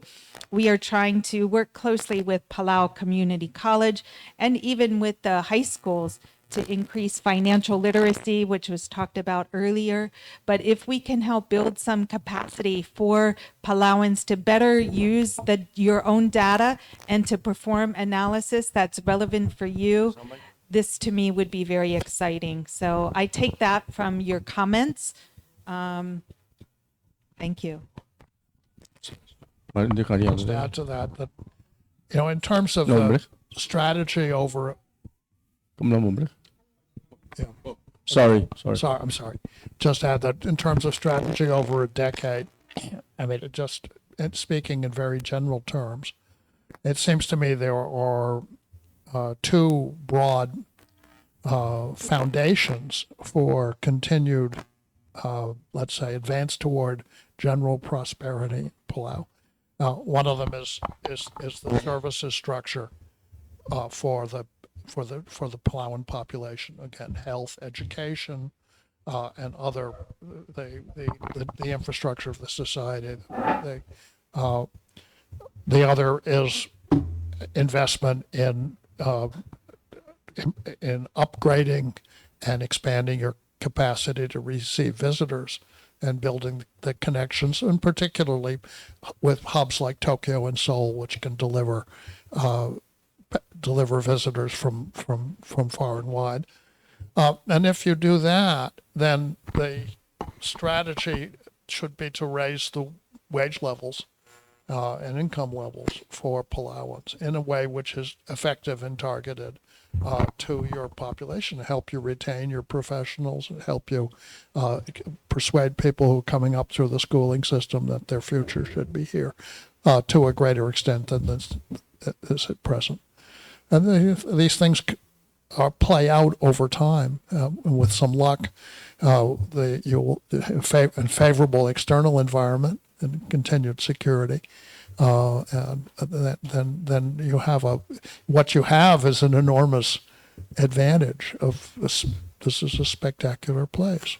It has enormous potential for, and you have a strategy, I think, now for the sustainable development of your of the particularly of the tourist economy, which is focused in the right way on a mix which is not going to degrade the quality of the experience here, while expanding the numbers on the revenue base in a sensible, achievable manner.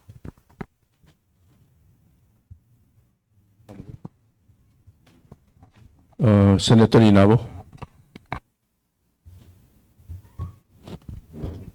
Sulangit Chairman. Good afternoon, Dr. Galbraith, Chairman. Thank you so much for giving us the opportunity to ask you questions. I know you advise very important people, and you probably give advice also on important economic issues that helps shape the economy of the United States, and we are fortunate to have you here. Dr. Watson, thank you, and Dr. Connor, and Dr. Yoshino, thank you. I have two questions, and they are our concern, and we would like you to look at them and try to help us with a solution that will help us diversify the economy, I hope. That is our goal on these two questions. Number one is when we look at the import data report from the government for the year 2024, 3 quarters now, the value of total import is 200 million.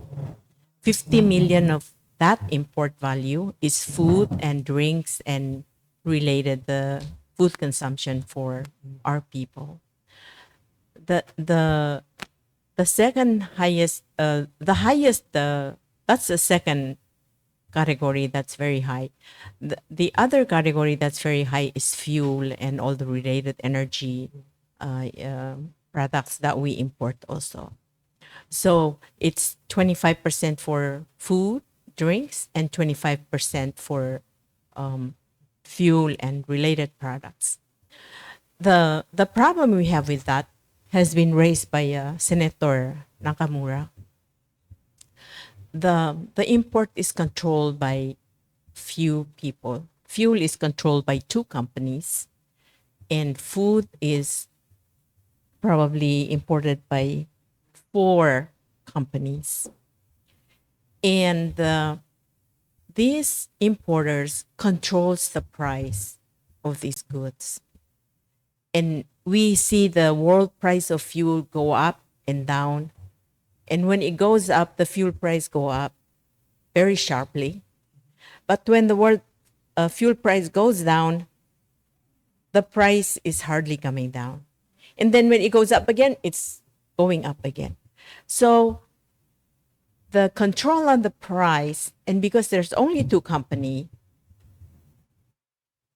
they are taking too much money out of our economy, from our people and from our utilities, from the cars and the boats for the tourists. And I think we will not be able to grow our economy for our people if these 2 foreign companies takes 25% of our economic income and put it in their pockets, and they take it out of here. For the food, these 4 companies also kind of make sure they keep the price where it's beneficial for them and not really keep it going down and fluctuate with the real inflation of food. So my question is, how do we deal with that? How do we were discussing the bill and how to make sure the price of fuel fluctuate with the world price of fuel, so we're not being unfairly charged for enormous profits to some company that are outside companies and that are taking too much money out of our economy. So I think that's a dilemma that we need to kind of resolve or find a way to deal with in ways that we can sort of make sure their profit is sufficient, but not too much at the cost to all of us. So that's the same with food. I know food, we can, our food security can probably put a dent on that, but we are also having NCD and problems because of imported food. So we would like to ask you to help us how to deal with that issue, because I think it's very important for our economy to diversify, to benefit more people, and to give our young generations an opportunity to own a business. So that's my one question. My second question is, Senator Basilius is a chairman of the Banking Committee. We introduced a Community Reinvestment Act. I think you're very familiar with that act. The United States have a Community Reinvestment Act as well. Because all of our savings in the banks, 90% of them goes to the United States. We introduced this bill, and it says you have to keep 45% of that savings here. And all the banks are very unhappy with that bill. We are getting so much push not to pass this bill. But that money will also help our economic development and open doors to our young people to do something and to be able to own a small business and things like that. So I know these are probably technical questions, but I think we need to solve these two issues to be able to bring the price down. It will help us bring the price down. So thank you so much. Those are my two questions and my two problems. And thank you for, if you can do something, help us with those. Sorry, Mr. Chairman, the Vice Speaker has a question just to add with that one before you speak. Yeah, thank you. Good afternoon, Dr. Galbraith and your team. Thank you very much for coming to Palau. Nice to see you again. I'm very happy with Senator Inaba's questions. It brings up, I think that's called, in economic terms, oligopoly. And could be that, including the banks, not only the gas, the company, these certain companies, 4 or 5 companies. And so there's a very well-known saying, I'm sure Dr. Galbraith is very well, knows this saying that I'm going to quote. It's something like, I'm going to throw it out for everybody to just to hear it, and maybe it'll help us in our discussions. It goes something like, economic activity is not something to be managed into inviolable laws, rather a complex product of political and cultural milieu. That's from your father's book. It's a quote from, it's a quote from that book called the Affluent Society. So how, with that, it's not a principle. It's a saying from that I quote from the book. So how is that? How would you fit that into Palau's economic activity? Our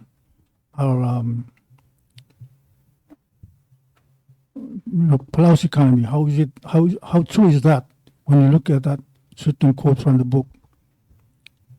Like now we are doing our budget for the next fiscal year. We have only 10 days to do it, but we have all these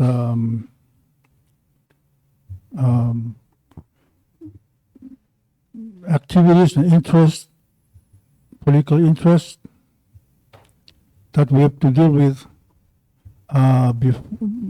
before we come up with the final product that we may not be able to truly do a budget that reflects the real need of the Palawan people. I don't know if that.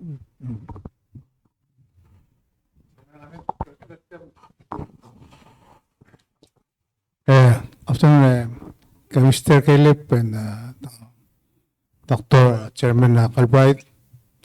We have this unique practice here in the island. We call it Shuga. That we go every weekend and pour up all the monies from, like it's a big amount of money. Sometimes it's reached over hundreds of thousands of dollars. How do you think about it in regards to our economy in Palau? Thank you.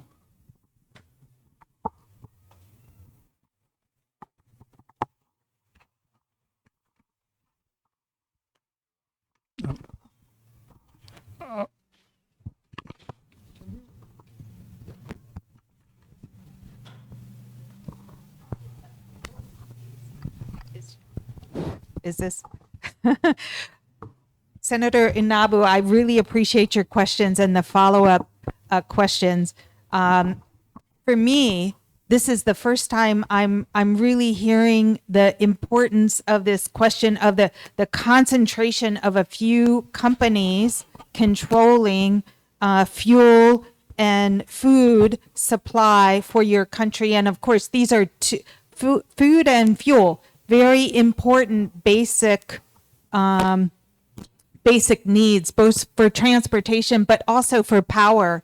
This is also, you're very reliant for power on the fuel supply. And this sounds like you're raising questions. For me as a trade economist, one part is international trade. Well, how do we think about imports relative to local production? Well, you're not able to easily produce fuel, but you can produce other sorts of renewable energy strategies so that you're not as reliant on fuel. That may be one solution. Food, similarly, that may be one part of the thing. So I would be very interested to look at this kind of data and to do some analysis to see, how the price impacts of these kinds of imports filters through the economy. That would be exciting to work on. Maybe with some students, we can do that analysis, and that would maybe be very interesting. But the other issue you're raising is sort of is it an antitrust issue? Is it a concentration of suppliers? That would also be interesting to look at. I think a special challenge for Palau is that you're a small economy, so it may even be hard to attract a supplier to supply. That's one challenge you face, that, and you're also a remote economy. I understand that Hawaii is also remote. Another challenge is high transportation costs, and this is another, shipping costs are high. But also the regulation of shipping is also a challenge. So there are many factors that contribute to the high costs. It's not just the suppliers. It's complicated factors. So it may be useful to tease those out with some analysis. And I think that would be interesting to do. And I see Kevin is nodding his head. So maybe that should be something we look at, because I have not seen an analysis of that before till you and others raise this issue here. So I guess with that, I get a little excited about this as a potential for us to look at. Similarly, banking, I'm kind of curious about this issue. And, I have friends at the Bank of Hawaii and Peter Ho and others. Maybe I should have a conversation to see what is going on here. And I would find that interesting as well. How can we work with the banking sector to keep some of these savings here? One idea is a savings bond, but maybe there's other things the banking sector can do. And so these are two important, very important aspects to focus on. So thank you. I fully agree with the importance of the question.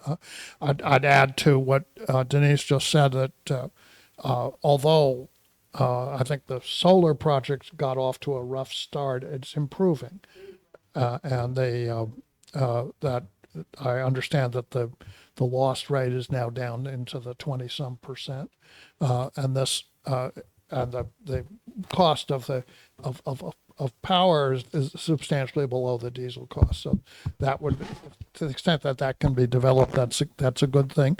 Food can be produced. There's a large island to the north here, and there was at least potential for agricultural production there, so that there's some competition with the imports. But I don't think either of those is going to solve the problem, because the problem that you articulated, and I assume you articulated it accurately, is that you have a degree of control over the import market, which, because it's small, is going to necessarily be just a handful of companies. Perhaps the appropriate approach is to have a national purchasing agency that would then go out and seek contracts at better rates from alternative suppliers. And so that you would then have the element of an entity which is oriented toward the Palauan consumer. This has been done. This has been done from time to time for pharmaceutical goods in small island economies. Jamaica, for example, did it for a while, and of course, it's very unpopular with the existing suppliers. But it does. There's an element here of what my father would have called countervailing power that can be brought to bear on the market, and I would suggest that that's something that might be explored. Yeah. It's about the Community Reinvestment Act. Japan did not use Community Reinvestment Act because this is the money collected as a deposits. Then for the deposits money, risky investment is very difficult because deposit has been guaranteed. So Japan introduced hometown investment trust funds. Hometown investment trust funds. The money comes from those who used to live there and now they are living to other places, wants to contribute some startup businesses, $50, $100. And then that is advertised by internet. So many people who wants to help this young boy to grow up their business, we sometimes contribute $50, $10. Yes. Yeah, and then that became very successful. So we use hometown investment trust funds rather than Community Reinvestment Act.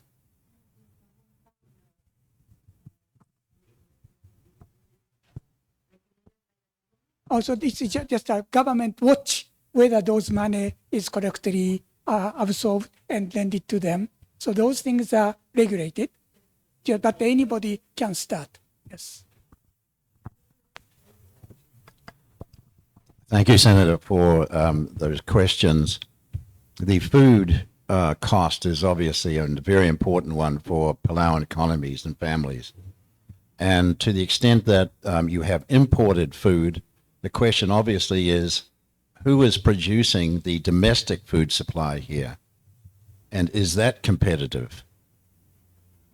what are the mechanisms to ensure that domestically your food supply is being efficiently and fairly both produced and priced, and Palauans being benefited by the production of food? Are they active in those food production facilities and communities and farms to have a robust competition with foreign and imported foods? I think it'd be helpful for us to be able to better understand the concentration of economic power here on the food production side. Who is controlling the food production here? How much influence do local Palauans have in it? To what extent are prices being manipulated? Those are the important questions because it goes to food substitution of imports. And another very important point that was raised here goes to, in fact, the return on tourism that's retained by Palauans. When you look at the retention of profits within Palau, you have to pose the question: how much cost how much value is being kept offshore? How much bookings have been retained by offshore interests? How many tours are being arranged and coordinated and paid for offshore that do not allow for the Palauans to participate in a fair way, do not attract the contribution to your goods and services tax? These are also really important questions that go to the structural nature of the Palauan tourism industry, because these are forces that are unseen sometimes, but have powerful impact upon the retention of profits, productivity, labor on the Palauan community and workers in Palau. So those are two manipulations of markets that I think are well worth for us spending some time looking at. Thank you very much. I know we're running a little bit late, so maybe we should kind of wind up. I think the information that you've brought up for the EAG is their critical issues that may need further evaluation and teasing out to come up with directions.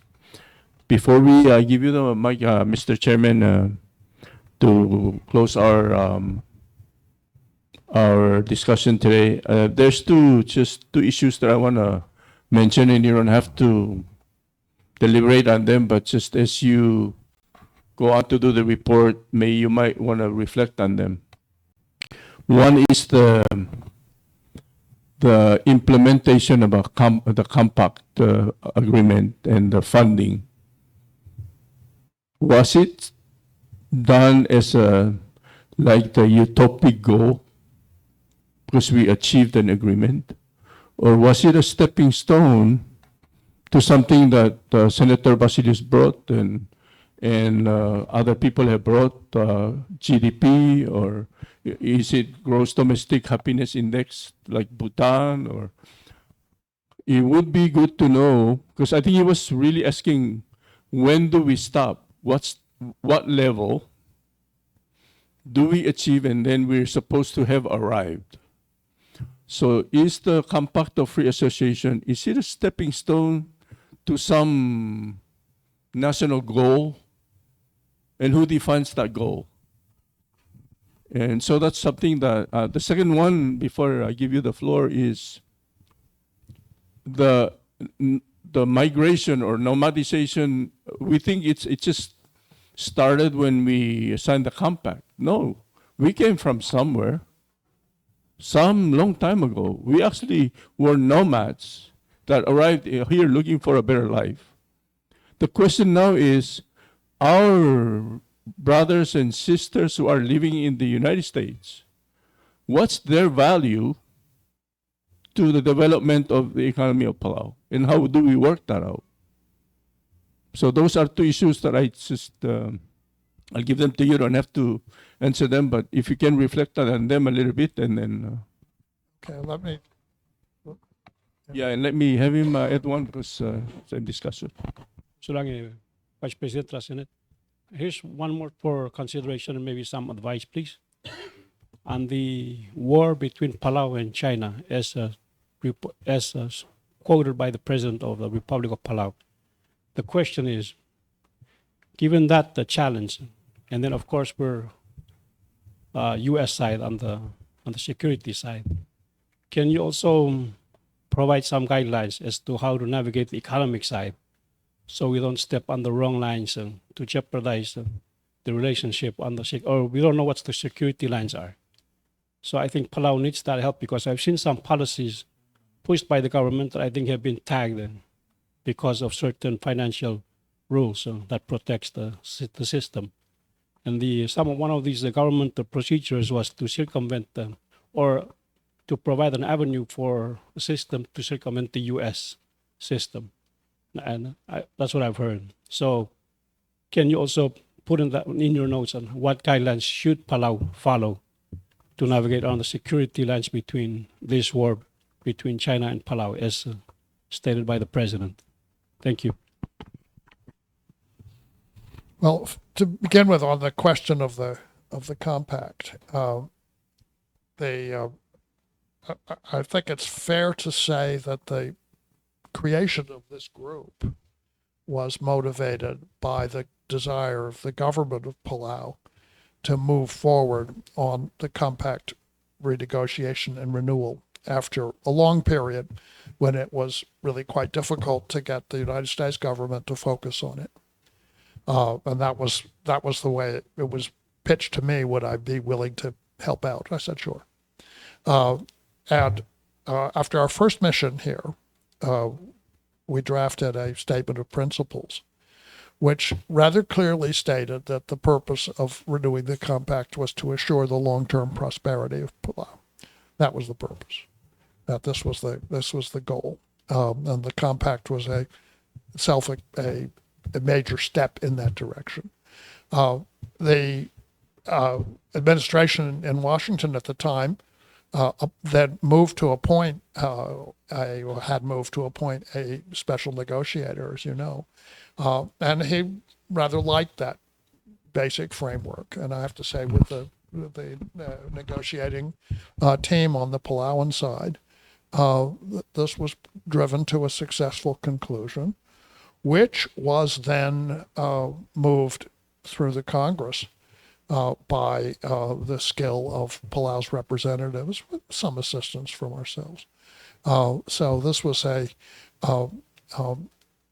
process which was by no means foreordained, but was really, I think many of us were quite surprised that the way in which this played out, that it was successfully achieved, and in a way which was maneuvered through a rather tricky budget process and political system in the United States in a little more than a year ago. So it's not the final word. It places, it gives Palau a financial cushion that was not there otherwise, but it also opens up the door for further collaborations on significant projects. And this is where Peter Watson's worked with bringing TDA and the DFC in, so that there's an involvement on healthcare and telecommunications on ports, and of course the security element is here with the military budget having committed itself to work on the harbor and possibly on the airport. So there's a lot potentially going on that can be galvanized into a general improvement in the economic base, infrastructure base, the physical facilities that are available for Palauans. Obviously, this is not going to be the determinative factor in the, in the long term, let's say, geopolitical security of this region. But all I can say is on that, which is above my pay grade, I can only hope that the major powers work things out so that they continue to coexist in peace.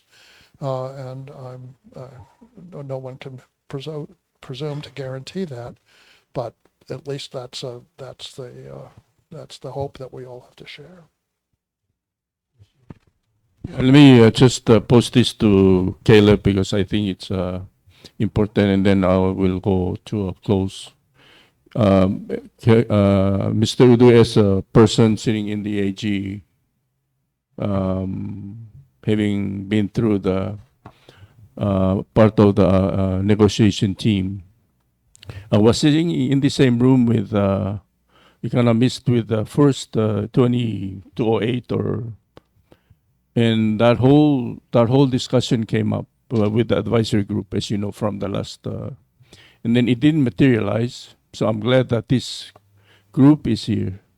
But I think it's important to kind of, at some point, from Palau's participation, to decide what is the utopia, if there was one, that we are dreaming to achieve. Are we trying to be the level of first world country like United States so we can stop the migration, which probably impossible, not impossible, but probably not probable. But that goal is important if it's because I think all policies that we derive and we strive for and use the utilization of the funding can be then directed to that general goal. Notwithstanding the fact that maybe it's a futile exercise because of what he just brought up. What happens when the border blows up? Then all of these things are probably immaterial anyway. So as the chairman said, it's above his pay grade. But it's not above my desire to know where we're going or desire to go. So as part of the group, it's a request to you that at some level, and even if we don't know, maybe we need to state that we're not really sure what is it that utopia that we're trying to get there. I'm hoping that there's bingo games in heaven, and I'm hoping that there's heaven there, so I'm doing everything I can to make sure I get there if there is one. Not if there is one, there is one. And so I'm just asking that general question has not been really answered to me. Sovereignty was something that we banked on, but then when I listened to the noise in the community, they're saying that self-determination can be sacrificed, and I obviously, I disagree with that. Self-sufficiency, yes, we need help. But self-determination, we need guidance, but it is ours to keep, and we need to not sacrifice that. And I just made that general statement. And Chairman, I give you the floor so we can close the meeting. Chairman, can I just ask one question? Yes, please. Go ahead. I know you guys got to go, but I have to state this because my wife's going to kill me if I don't ask this question. I haven't heard. I've just skimmed the report, and I haven't seen anything about exports. Fiji exports $1 million worth of papayas to New Zealand and Australia just because of one heat induction machine that kills insects. So Australia is able to accept them. New Zealand is able to accept them. Cook Islands, like the size of Palau, exports 30 million. Japan imports 10 million worth of pearls from Cook Island. During Japanese occupation, Palau was one of the main producer of pineapples. And pineapples in Palau is this, I'll bet my own, I bet $100 it's sweeter than any pineapple in the world. Taro flower. Go to Amazon, please. Look at an ounce of taro flower. because it's trending now because it's gluten free, it's high in fiber. Restaurants in New York are aiming for taro flour. I say this because I've sort of raised this to many people, and my wife keeps on telling me, she's smarter than me, by the way, that it's okay to have something instead of nothing. And I am really thinking that instead of getting grants to build roads, getting grants to build basketball courts, we need to get grants to create industry. And these types of industry I'm talking about will trickle down to that Palauan lady, to that young man. And so those are we're not discussing that, but I think maybe can we please look at that? Thank you.